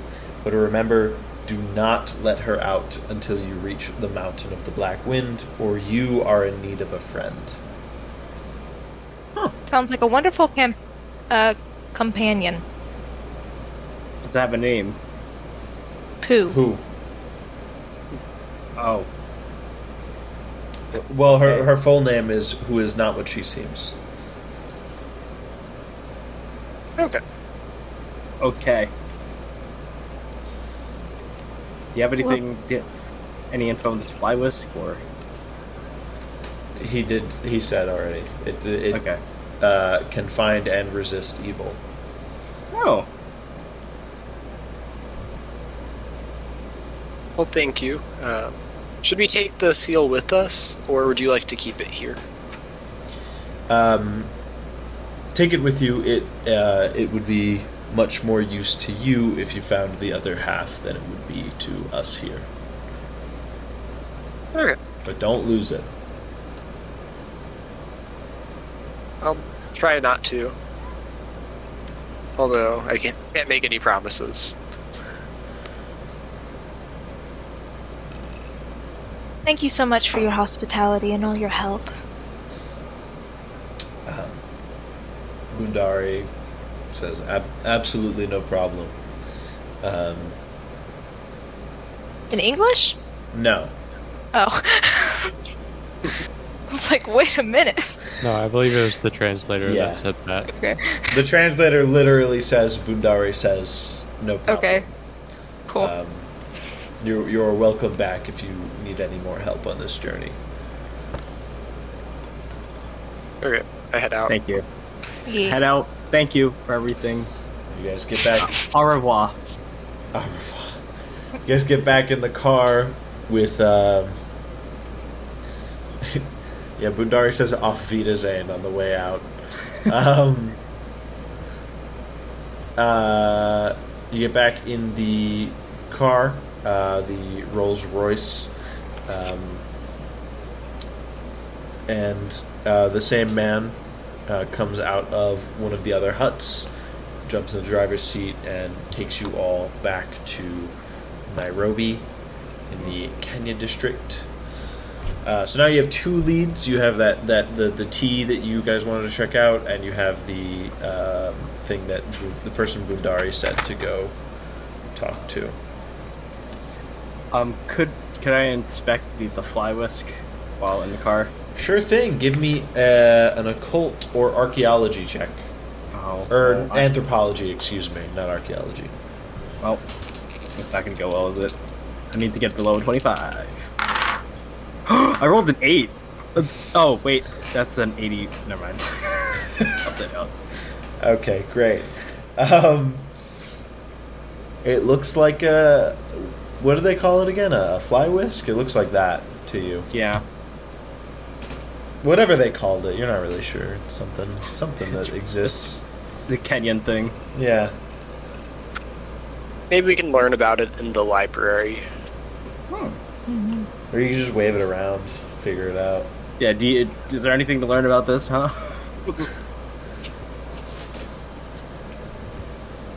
Okay, so we're heading to the tea shop. Tea shop time. Yeah. Drink like a Tonkor, Frenchman. I think, is their name, right? Tamcord is the owner. Yeah. Yeah. Yeah. Cool bean. And if you remember, I'll. This feels. I know I said this last week, but last week feels like forever ago for me. So I'll repeat myself. The woman you're speaking to, who told you about Tankor, said that she doesn't like her. That she seems suspicious in some ways. So you're heading over there. I guess we need to talk about what we're going to say and what we're not going to say to her. Okay. I don't think we should mention the cult of the bloody tongue. If she's call. suspicious. Very good call. Other than that, I don't really know how to ask her stuff. Reginald, do you have any ideas? Maybe they know about the Carl expedition. I forgot who the significant people who were involved with that. I don't know any I don't remember. Like, there's Operation Masters. We can talk if Tankard knows them. Yeah, you were told that she met with them a few times. Okay. Could we have an excuse to why we're asking about that? That's a good question. Maybe what information did they have, or did they seem to be onto anything? Maybe, Did anything seem out of place? yeah. We could say that we're an expedition team to look into their murders, and we can offer them cash. We're the expedition team looking into the expedition team who's looking into gold. Sorry. Yeah. Yeah. Expeditionception. I like the plan. All right. All right, so we're headed into Tancor's shop.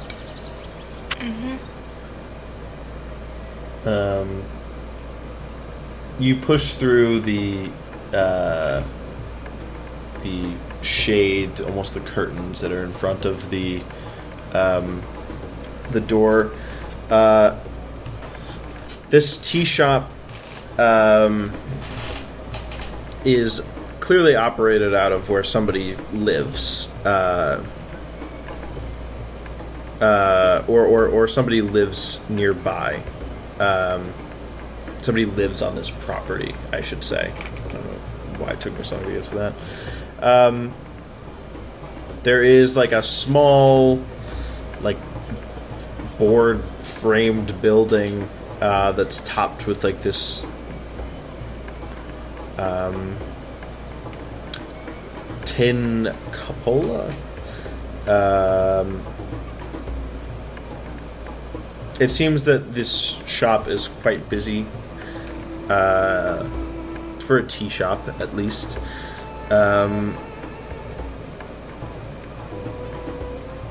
You head in. The walls are lined with not only, tea, different kinds of tea, some different kinds of tea leaves, some different mixtures with tea, but also incense, some other stuff from Asia and India. There's some ceramics.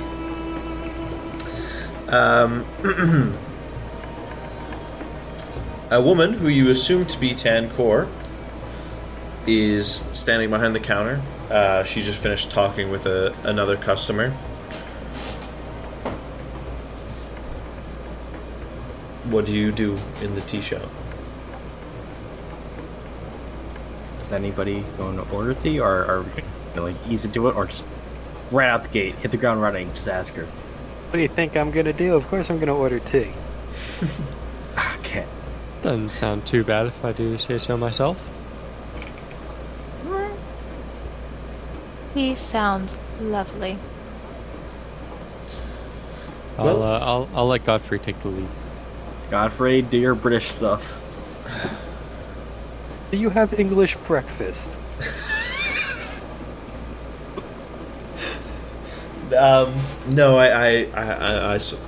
or wait, actually, I guess she would, because this is a British colony, so she would have like the popular British kinds. Although I don't know if that was around back then.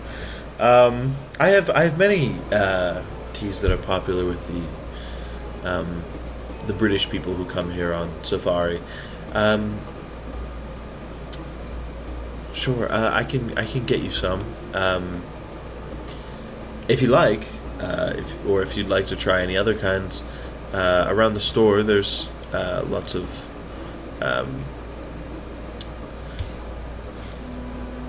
you can buy some and take it with you if you'd like. I would like a cup. Yes, you can try it first, of course. And she makes a cup of a popular British tea. I don't know if English breakfast is. I would assume it is at this time, but I'm not sure. So I'm just gonna say a popular British tea. She brings and she sets down a few cups before you, and she says, "For your friends as well. That'll be £1.50." Yes, of course. She takes it from you.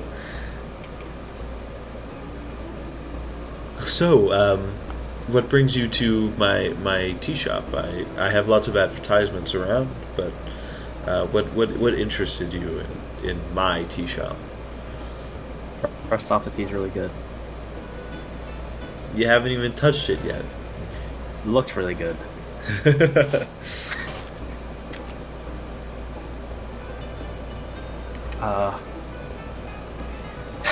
Well, I think we should cut to the chase here. We're here to inquire about the Aubrey, the Carl expedition. An eyebrow raises from behind Wow. the counter. One eyebrow. That's really hard to do, but that's cool. I wish I had all the names for the Carlisle expedition. Sir Aubrey. Yeah. Do you know anybody personally from the Carlisle expedition? Yeah, I spoke. Yes, I spoke several times with Sir Aubrey and some of his companions, but just to sell tea. Can I roll psychology? Yes. Oh, all right. Here we go. While you're doing that, what she's saying as you're psychology checking her. Well, Sir Aubrey enjoyed this particularly fragrant oolong tea, and only my shop stocks it. I'll brew some for you, free of That charge. sounds good. I don't know. I failed. Okay.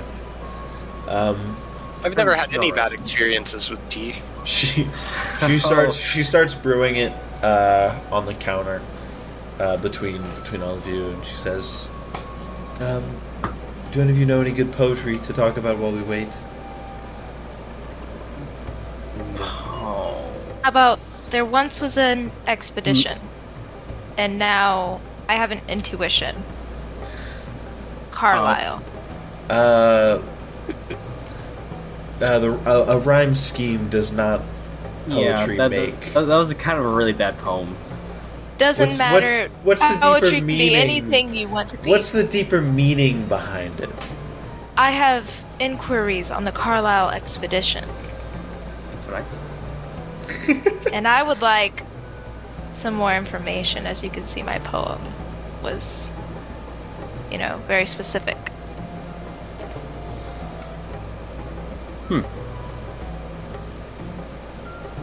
So what say you? It's quite a good poem. Thank Yeah. you, Sam. I only sold them tea. The oolong is pretty. It'll be done soon. You'll see why Aubrey came back here so many times once you taste it. Aubrey came Man. back here many times. But yes, I psychology check this lady now. sure. She's doubling down on what she's saying. I think that's extra. It is. I rolled an 11. I needed a 12. Get it straight. Nice. Nice.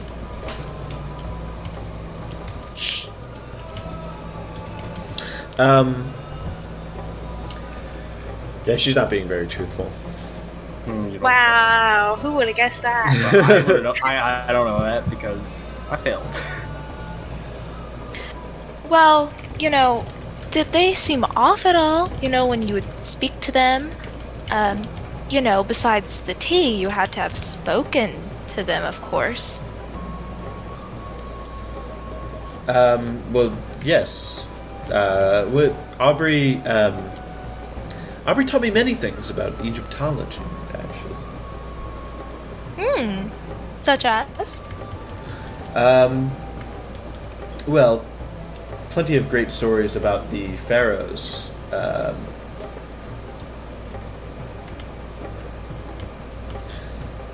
I mean, listen, I won't be able to tell it as well as Sir Aubrey was able to, but there were plenty of great stories about the pharaohs, about his exploits, about some of the artifacts that the expeditions he sent out, what they came back with, the artifacts they were able to find. Yeah, I quite like the Pharaoh Nitocris. So, what were the artifacts that they found? Oh, well, throughout Aubrey's, lifetime as head of the Penhew Foundation, there were plenty of things they found. they were able to find the tombs of many pharaohs, pull out sarcophaguses, pull out treasures, learn a lot of things. The Penny Foundation was able to make a lot of groundwork, apparently, as Aubrey told me, or do a lot of the groundwork on pieces of art that related to the religion of the ancient Egyptians. That's quite impressive. Quite a good contribution to our society. Yes, I think so as well.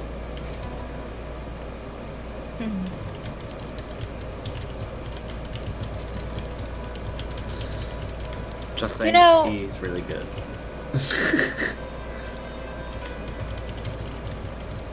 So where do you get your oolong tea delivered? Or is it grown locally? I must know this too. We import it from India. India. Well, I can roll psychology check.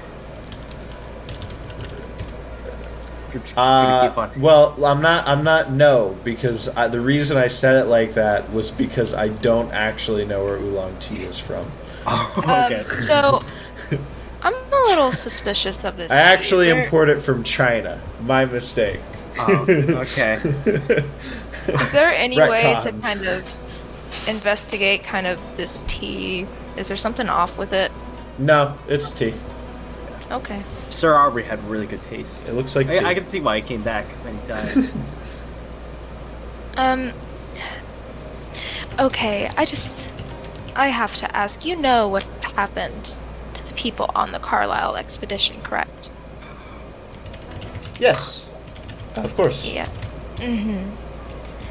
And, we are really just trying to find out more, and we really would appreciate your help. So if you have more information regarding this expedition, we would love to hear it.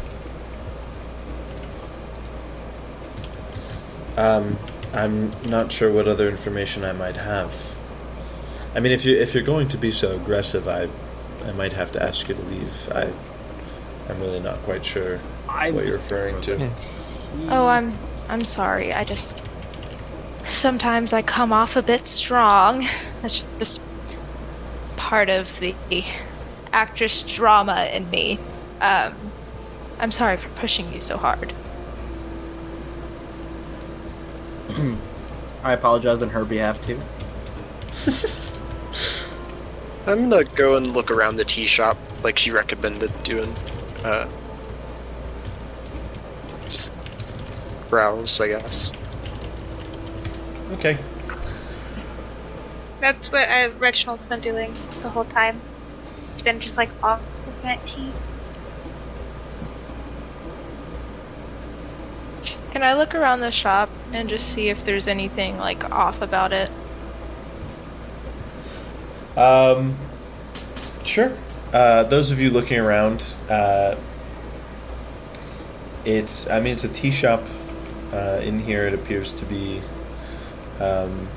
She has tables for people to sit at around the edges of the room. She has many varieties of tea in little containers for people to take with them, purchase.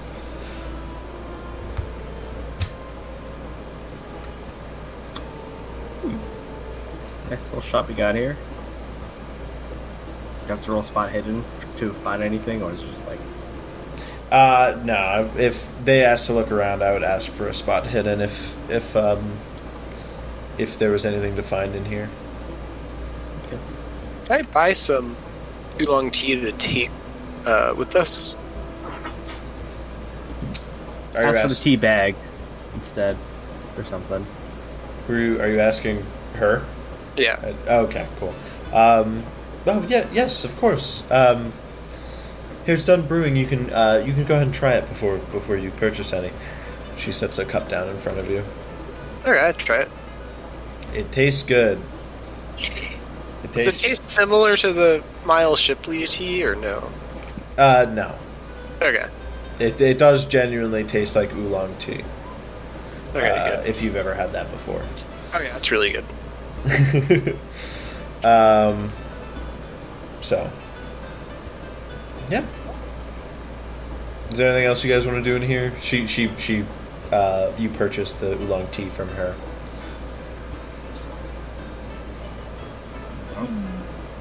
I'd just say hi regards to Nish.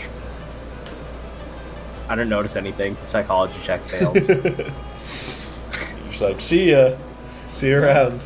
Bye. God bless this place. God, please give this 5 stars. Okay. Well, thank you for speaking with us and everything. Thank you for your service. Yes, of course. It's a shame what happened to the Carlyles. Just, be careful going around asking people questions about people who were, friendly to them, friendly associates. In the way that you did might not be a good idea with less forgiving people than I. Of course. Thank you for the advice. And then she moves on to talk to another customer.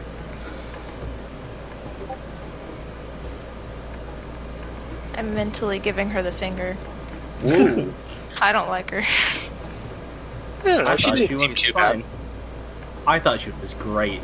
She was suspicious. You sure about that? Reginald, what did you think? That she didn't tell us the whole truth.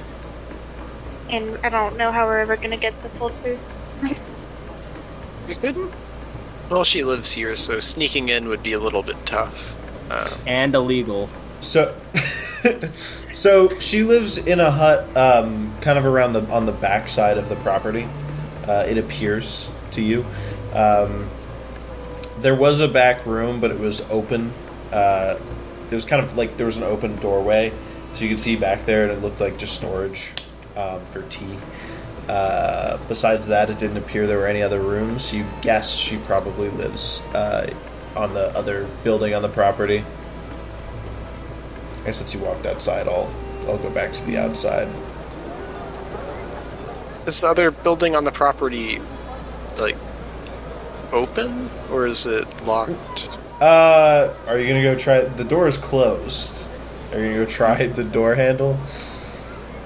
Well, I might go by and just listen in, see if anyone's in there. Or try to hear if anyone's in there. Yeah, standing nearby, you don't hear anything. So I might try to push on the door handle, see if it is unlocked or not. No, it is locked. Darn. Well, maybe not now, but maybe in the future. There is also, as you walked back to the other piece of property, there is also a door on the side of the building of the tea shop. That door is also locked. No one's got a locksmithing. Can I go up to the door and try to listen through it? You do not hear anything. Cool beans. Okay. Okay, well, this was kind of a bust, but many more people to talk to. Well, let me think.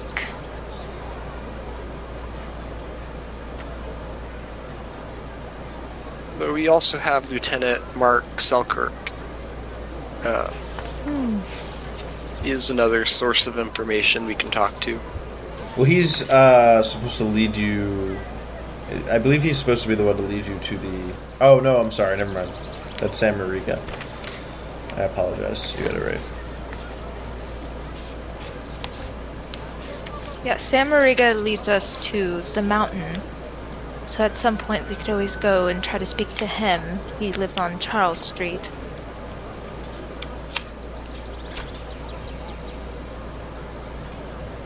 Yeah, it's What time of the day is it? Just past midday. Okay, Not long past midday. alright. Well, what would everyone propose we do? I'm fine with going to talk with the guy Sam Yeah? was talking about. Bad with names, sorry. Mariga? There Mar- you go. Is that, I think... Yeah, I've been saying Mariga. Okay, I'm Mariga. not sure if that, that's how it's Mariga. supposed to be pronounced, but that works. It would be... I think it would work. He's in Nairobi, so... is everyone else okay with that, or would you like to split up? How would we... no. Let's all stay together. I'd say yeah, it's probably safer if we stay together since we have some idea, but you know, we still gotta be careful of what we're dealing with. And if things get hairy, we've got Godfrey. Yeah. Indeed, we do. Did you ever give him the present, by the way, Sam? Yeah. I told him Oh. about it. Yeah, the lion head. Good gift. Alright. Well, I suppose we should be on our way. Indeed, we should. so as you're walking back towards the other part of town, the Swahili town, you do notice in Swahili town it did seem like there were more bugs than in. It's closer to the woods, to the wilderness, so there were more bugs in Swahili town when you first came through.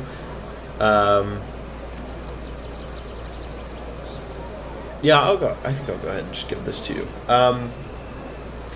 You notice a mysterious lack of any kind of insect around. No, like flies, no mosquitoes. They were constantly pestering you last time you were here, yesterday. And you remember this morning when you got back in the Rolls Royce, there weren't any this morning either. It's quite nice. World. See if I know why. What did Reginald say? Yeah. Yeah, you're rolling natural world? Yeah. Okay.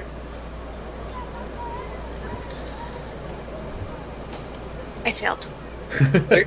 I guess Sam can use his knowledge of New York to try to figure this out. Okay. I fumbled 96.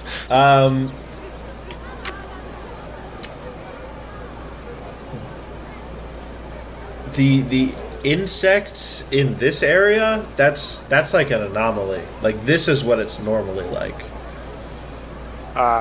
Yeah.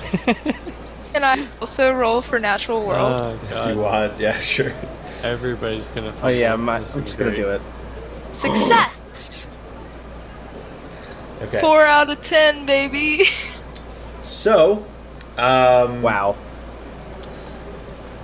Check. you do know that in nature, typically, animals, insects, mammals, birds, all alike, will avoid predators. You slowly start to put two and two together. This lizard thing, this chameleon thing, ever since you've had it, you've noticed a mysterious lack of insects. Oh my goodness. Oh, good. Thanks, Merrick, for supplementing that. Now, What is it, Florence? I've just had a thought. Now we notice all the bugs and mosquitoes aren't here, which is very strange. And But that it is lizard. quite nice. It is a miracle. Yes, but have you ever thought of the science? Bugs Science. and animals stray away from predators, and ever since we've had that lizard, we haven't seen any bugs near us, and I find that very strange, very peculiar. Isn't it normal to not have bugs nearby? Yeah, Yes. they smell really bad. When there's predators around, of course, but zero? Nothing? Ever since we've gotten this lizard. Yeah. I think this is a keeper. If you ask me, this lizard guy right here, keeper. Did Keeper. did bring lack of insufferable bugs. Yes. Although that will make it harder to find the lies to give her each day. Yeah. This is the next step in evolution. I mean, Yeah. CRISPR hasn't come out yet, can't clone the lizard. Sorry. Oh, Anyway. okay. Anyway. Plus, this priest believes in evolution. Putting that down inconsistent. Who the hell is this priest? I don't ask. Don't ask. Okay, okay, I So guess we're we search still- for Charles Street. Yeah, so we're still going to this guy's house. All right.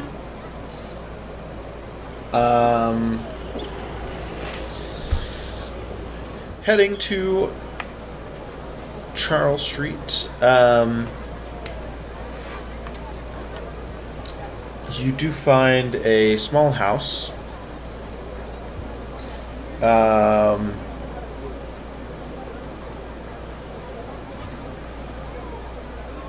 If you knock on the door, nobody answers.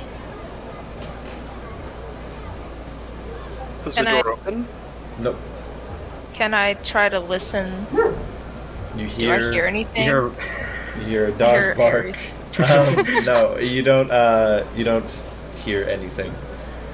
I knock again, Nothing. like No response. like very rapidly, like I'm not stopping. No response. Okay. Are there any windows? Yeah. Sure. Can we look through the windows? You don't see anybody.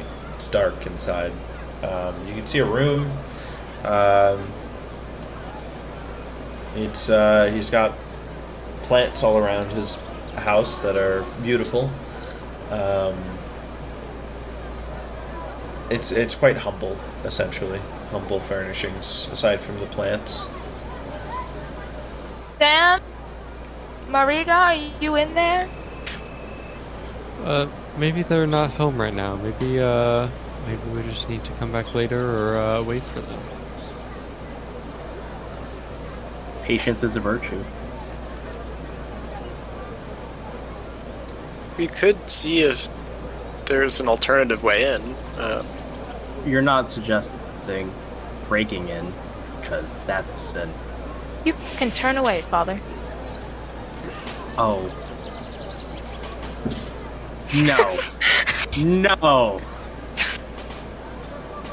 So, are the windows locked or? Yeah. Yeah, probably, yeah. They stay locked. Are there any rocks nearby? No, we're not gonna break Owen. No. Yeah, there's a difference between breaking in and breaking in. I don't know that it would be a super courteous thing to break into a man's home. I have a lot of money. Especially one of this class. I feel like it would just be inconsiderate to do so. I think it would be best if we just waited. I suppose. Yeah, we should wait until night. I like your suggestion.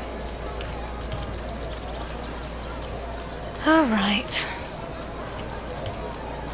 Uh, Well, maybe he's around town. Although I don't know what he looks like. we could just ask his neighbors. Does he have neighbors? Yeah, there are other houses around. Right? Do you want to go knock on other doors? I suppose. I don't know what other option we would have for this day. Alright. Not breaking in. Well, So? yes, but the knocking on other people's doors is not breaking in. True. Good. So knocking on his neighbor's door, a young woman comes to the door. Yes. How can I help you? Is your neighbor around? Which one? Just point towards the house. Sam. Sam works at the train station most days. You don't happen to know when he would be back, would you? He doesn't come back until late in the afternoon. You can go visit him at the train station. Okay. Where would the train station be? Yeah, I was gonna ask, would you mind pointing us to where the train station is? I will remind you that you guys came in on a train, so you would know where it is. Well, yes, I but would hope it's But she does, because she My- said that, she does point like off into the direction that it said. like the way my brain works is that I can like learn how to get from one place to another, but like once I start going and exploring out, I don't know how to get back to the place I initially like. You just gotta be spatially aware. Yeah, see, I'm not as spatially aware as maybe other people, so But maybe Moses is. I did not develop that part of his character plot, so Zero spatial awareness. maybe he got hit on the wrong side of the head when he was a kid and lost all spatial On the awareness. wrong, is there a right side of the head to get a hit on? The side Yeah, that- the right side. the side that doesn't involve spatial awareness. Okay. That's Noggin not was wrong. hurt. Technically not wrong. Science. Science. Well, Ever thank heard you. of Phineas? Phineas Gage? Yeah, Phineas Gage. Yeah, that happened, right? Already? Yeah. 1898, I think, right? Phineas Gage, when? Oh god. 1848. Woo! You would, Doctor Franklin. Dr. Franklin, you would know about that with your PhD in psychology. You know about yes. Phineas Gage. Of course. Gavin, have you ever taken Yes, a of psychology course. class? No, I've so not. you don't know what Phineas Gage is? No, I don't. Alright. He got a railroad spike through his head and lived, and so he was studied for a while. Lovely. Essentially, that's Yeah. the most basic explanation possible. He acted different Yeah. afterwards. Yes. Okay, it only hit his frontal cortex. Yeah. Yeah. Well, thank you so much, ma'am. She's actually telling you about Phineas Gage. Yeah, I see. No. No, I Ruling the refuse. PhD. You're doing great. I refuse. Okay, so yeah, she points you back in the direction of the train station. You head that way. You begin to recognize your surroundings as you get a little bit closer. And you walk into the station.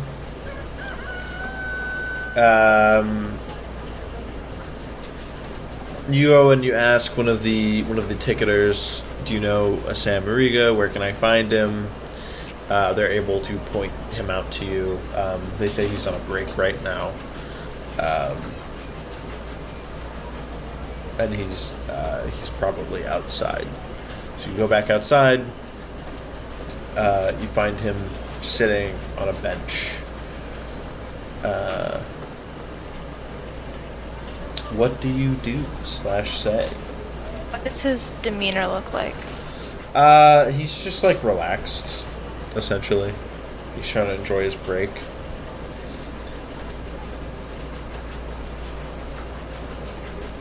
Hi, sir. I see that you're enjoying this lovely day. Well, yes. Yes. Are you Sam Mariga? Well, Yes, why? Oh, a friend of a friend. I am just, I heard great things. And that you're very knowledgeable about a subject that I am just so curious about. Yes, we just had some questions for you about a specific topic that you would potentially be knowledgeable about. I don't. Oh, I guess what we would be out of character. We'd be asking about like the Carlisle expedition, like in a sort of subtle way. I mean, yeah, you can. Do you? And I sort of start to like lower my voice and maybe get a little bit closer. Do you happen to know anything about the Carlisle expedition that could be of use to us, or just anything in general? Well, I don't particularly know the Carlisle expedition, but I was visiting a cousin in a village called Ndovu.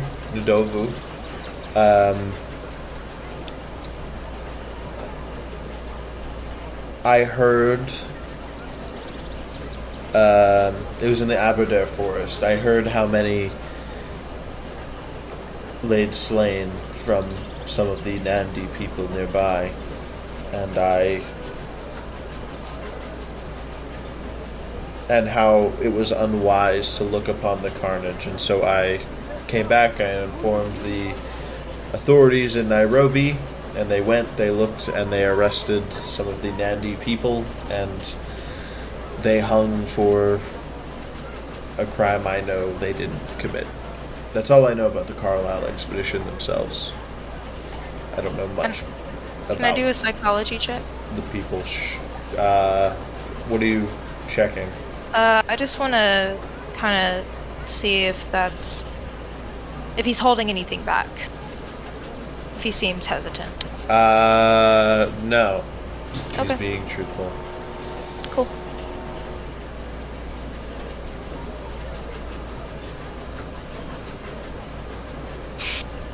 Out of character, did anybody else have a question? Because I don't have any outside Yeah, of that's that. literally the one only question I had.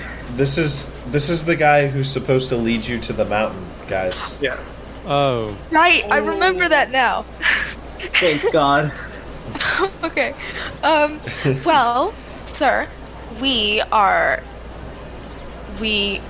love to go on exhibitions like of our own, and we would really like to go to this mountain. And we were informed that you might be able to take us there. You know a Bundari? Yeah, I do. I can take you to the mountain I believe you're speaking of. I will not go any further. Could be a understood. reason why. What? I'm curious as to why you wouldn't go any further. Well, It's okay if you don't want to answer. there's a cult that lives there, or they worship there at least. When would you be willing to take us there? Well, as long as I can get the time off tonight, tomorrow, whenever you'd like to leave. Lovely. Well, I sort of turn around and inquire to the rest of the group. Do y'all suppose we leave tonight, or do we want to wait until tomorrow? I see no reason to wait. I think there's other people we ought to talk to before. We still need to talk to Lieutenant Selkirk, who is the guy who saw the end of the expedition. And we probably should talk to the Nandi tribe as well, if possible. so maybe tomorrow then. Or do we maybe need a couple days from now to do so? I don't know how long all of that will take. I guess it varies from how much information they have. Yeah, well, do you have a residence in Nairobi?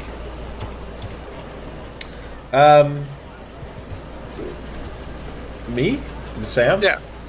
Yes, you were there. He does. Well, yeah, I know that. Oh. Yeah, yes. Okay. I thought you were genuinely asking me. I was like, that's where you came from. Well, we'll go find there whenever we are planning to go to the mountain. We'll try to go in a time when the train station won't be up and running. Okay. One more question for you. I presume you have a little bit of knowledge about this cult that lives in the mountain. Do you have any recommendations as to maybe if we should go during the day or during the night or any specific time? To the mountain? Yes. What would be safest? Probably, we could leave in the morning and get there around the evening. You could go in under the cover of dark if you'd like. Sounds like a good idea. That would probably be best then. Let's say, can we do 2 to 3 days from now? Would that be okay? Does that work for you?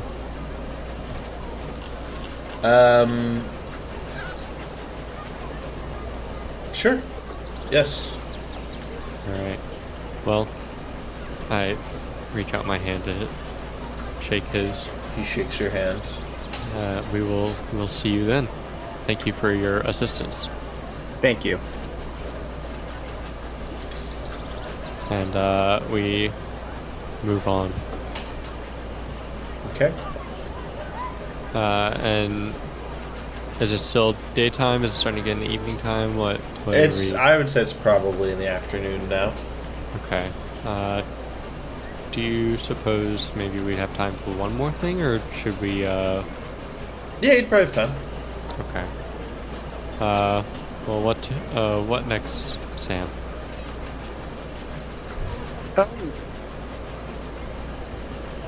So, I feel like contacting the Nandi tribe might take a little while, because we need to find a translator. Okay, yeah. So, maybe going to Lieutenant Mark Selkirk.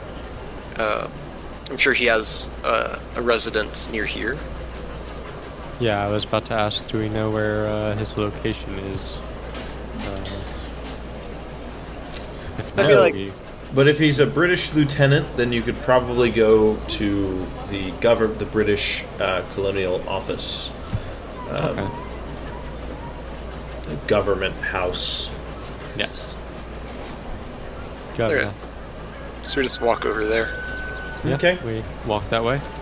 There is a man sitting at a desk near to the door. To head inside. Mm-hmm.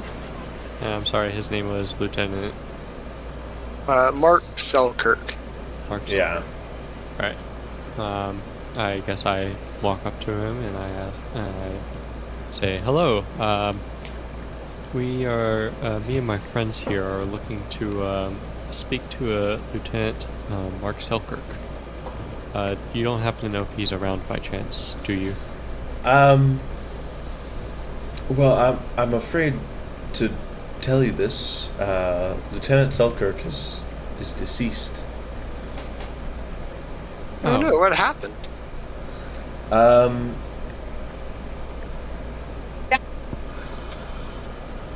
He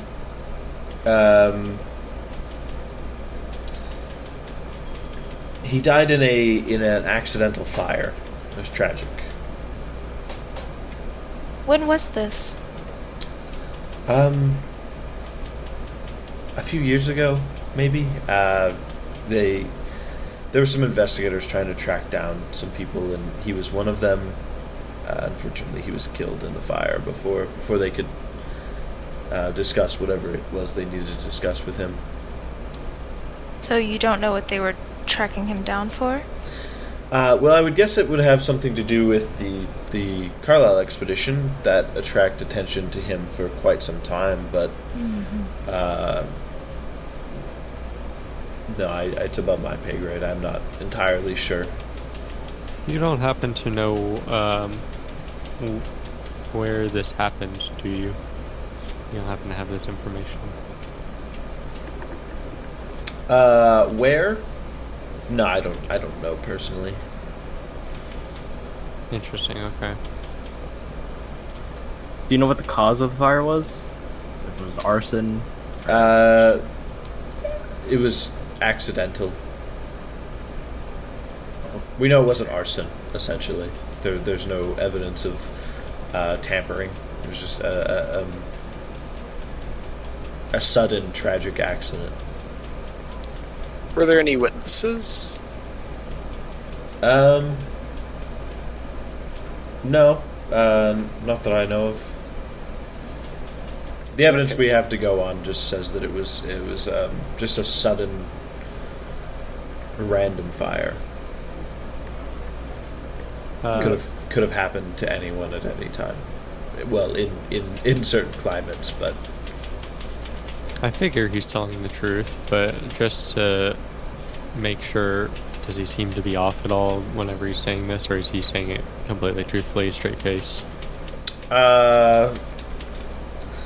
Roll me a check. The Psych? yes, psychology check. Normal? Yeah, he seems to be truthful.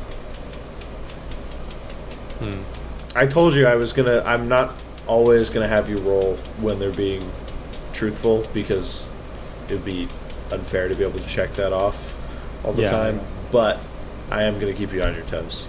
If you failed that, I would have said the same thing. Gotcha.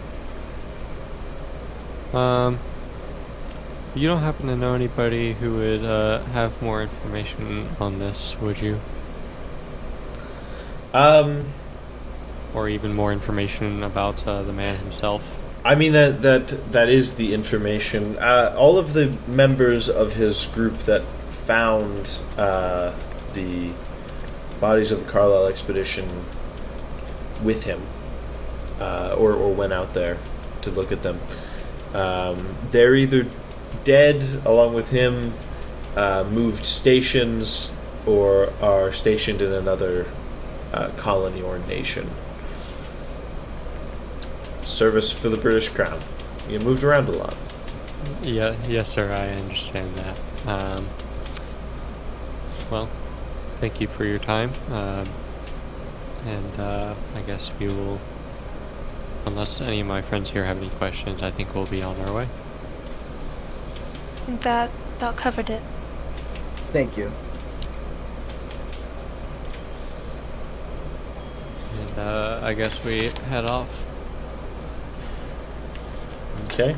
Well, that was I guess a little anticlimactic. A little, but I can't believe he's dead.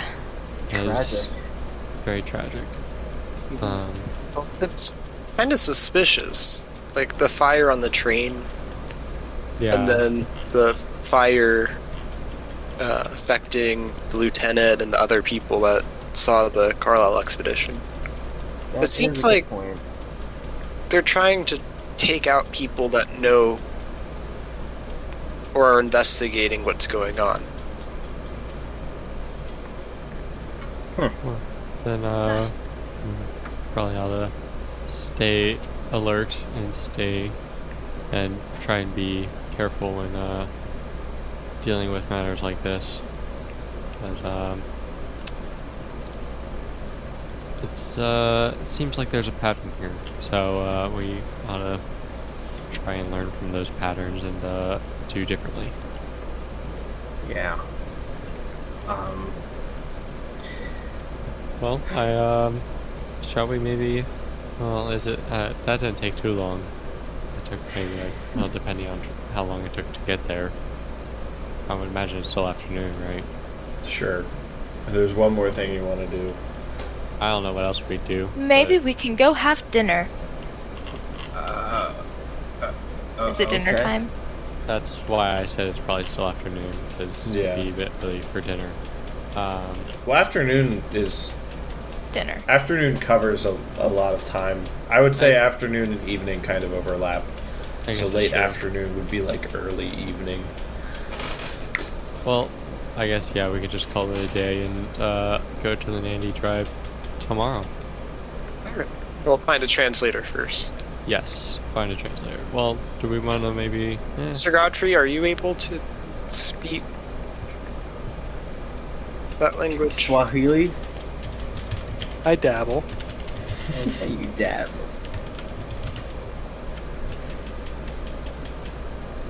I suppose it wouldn't be enough. Would it be enough to get by with? Talking to Godfrey, you would know, being around this area, that the Nandi tribe does not speak Swahili. They speak a dialect of a different language. Do you think we can go up there without a translator? With Godfrey? Oh, Yeah, not gonna work. okay, Do that you- doesn't help. And, Okay. well, yeah, I suppose we just call it a day. We'll find a translator tomorrow, and we'll try and head that way if we can find somebody. Mm-hmm. Great idea, Moses. Moses opposes. You know what? I feel like this day, while we didn't get too much information, we didn't die. So, I'm going to treat you all to dinner. Oh, okay. Oh, that's lovely. Thank you. That's very nice Yes. of you. I'm just glad that I'm with people that I can trust. You can trust me. Mostly. Okay. Alright. Shall we go to dinner? Or do you have any place in mind? Well, But let's find somewhere with authentic food from this region. Authentic Kenyan food. Is there such thing as non-authentic food?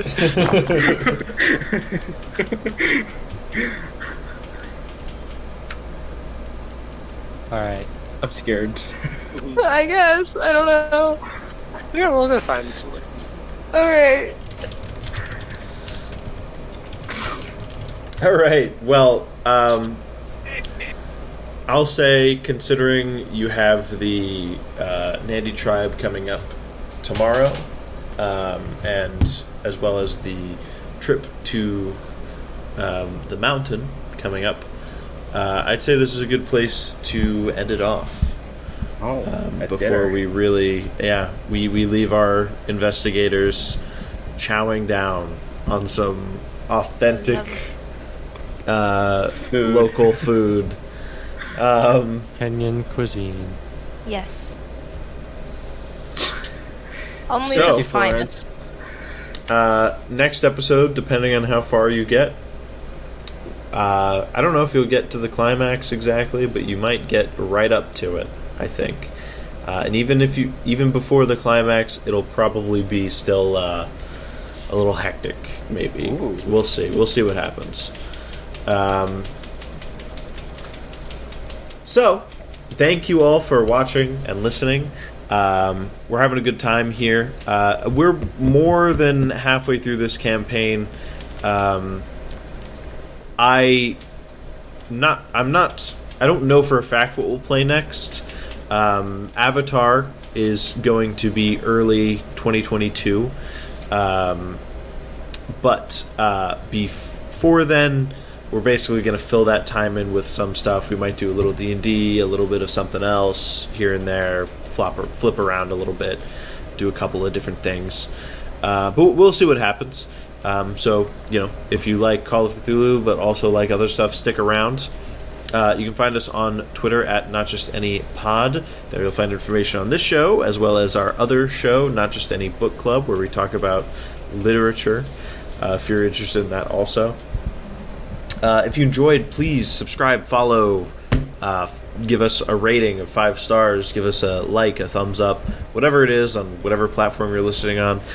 We also would like to invite you to join us at twitch.tv/notjustanyrpg on Fridays at 8 p.m. Eastern. We had a couple people join us tonight. We had players, talking with them in the chat a little bit while they were not involved in scenes.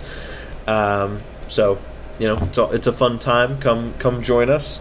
And yeah, I think that's it, right? No, nothing else anybody can think of? All right. Yep. We'll see you all next week.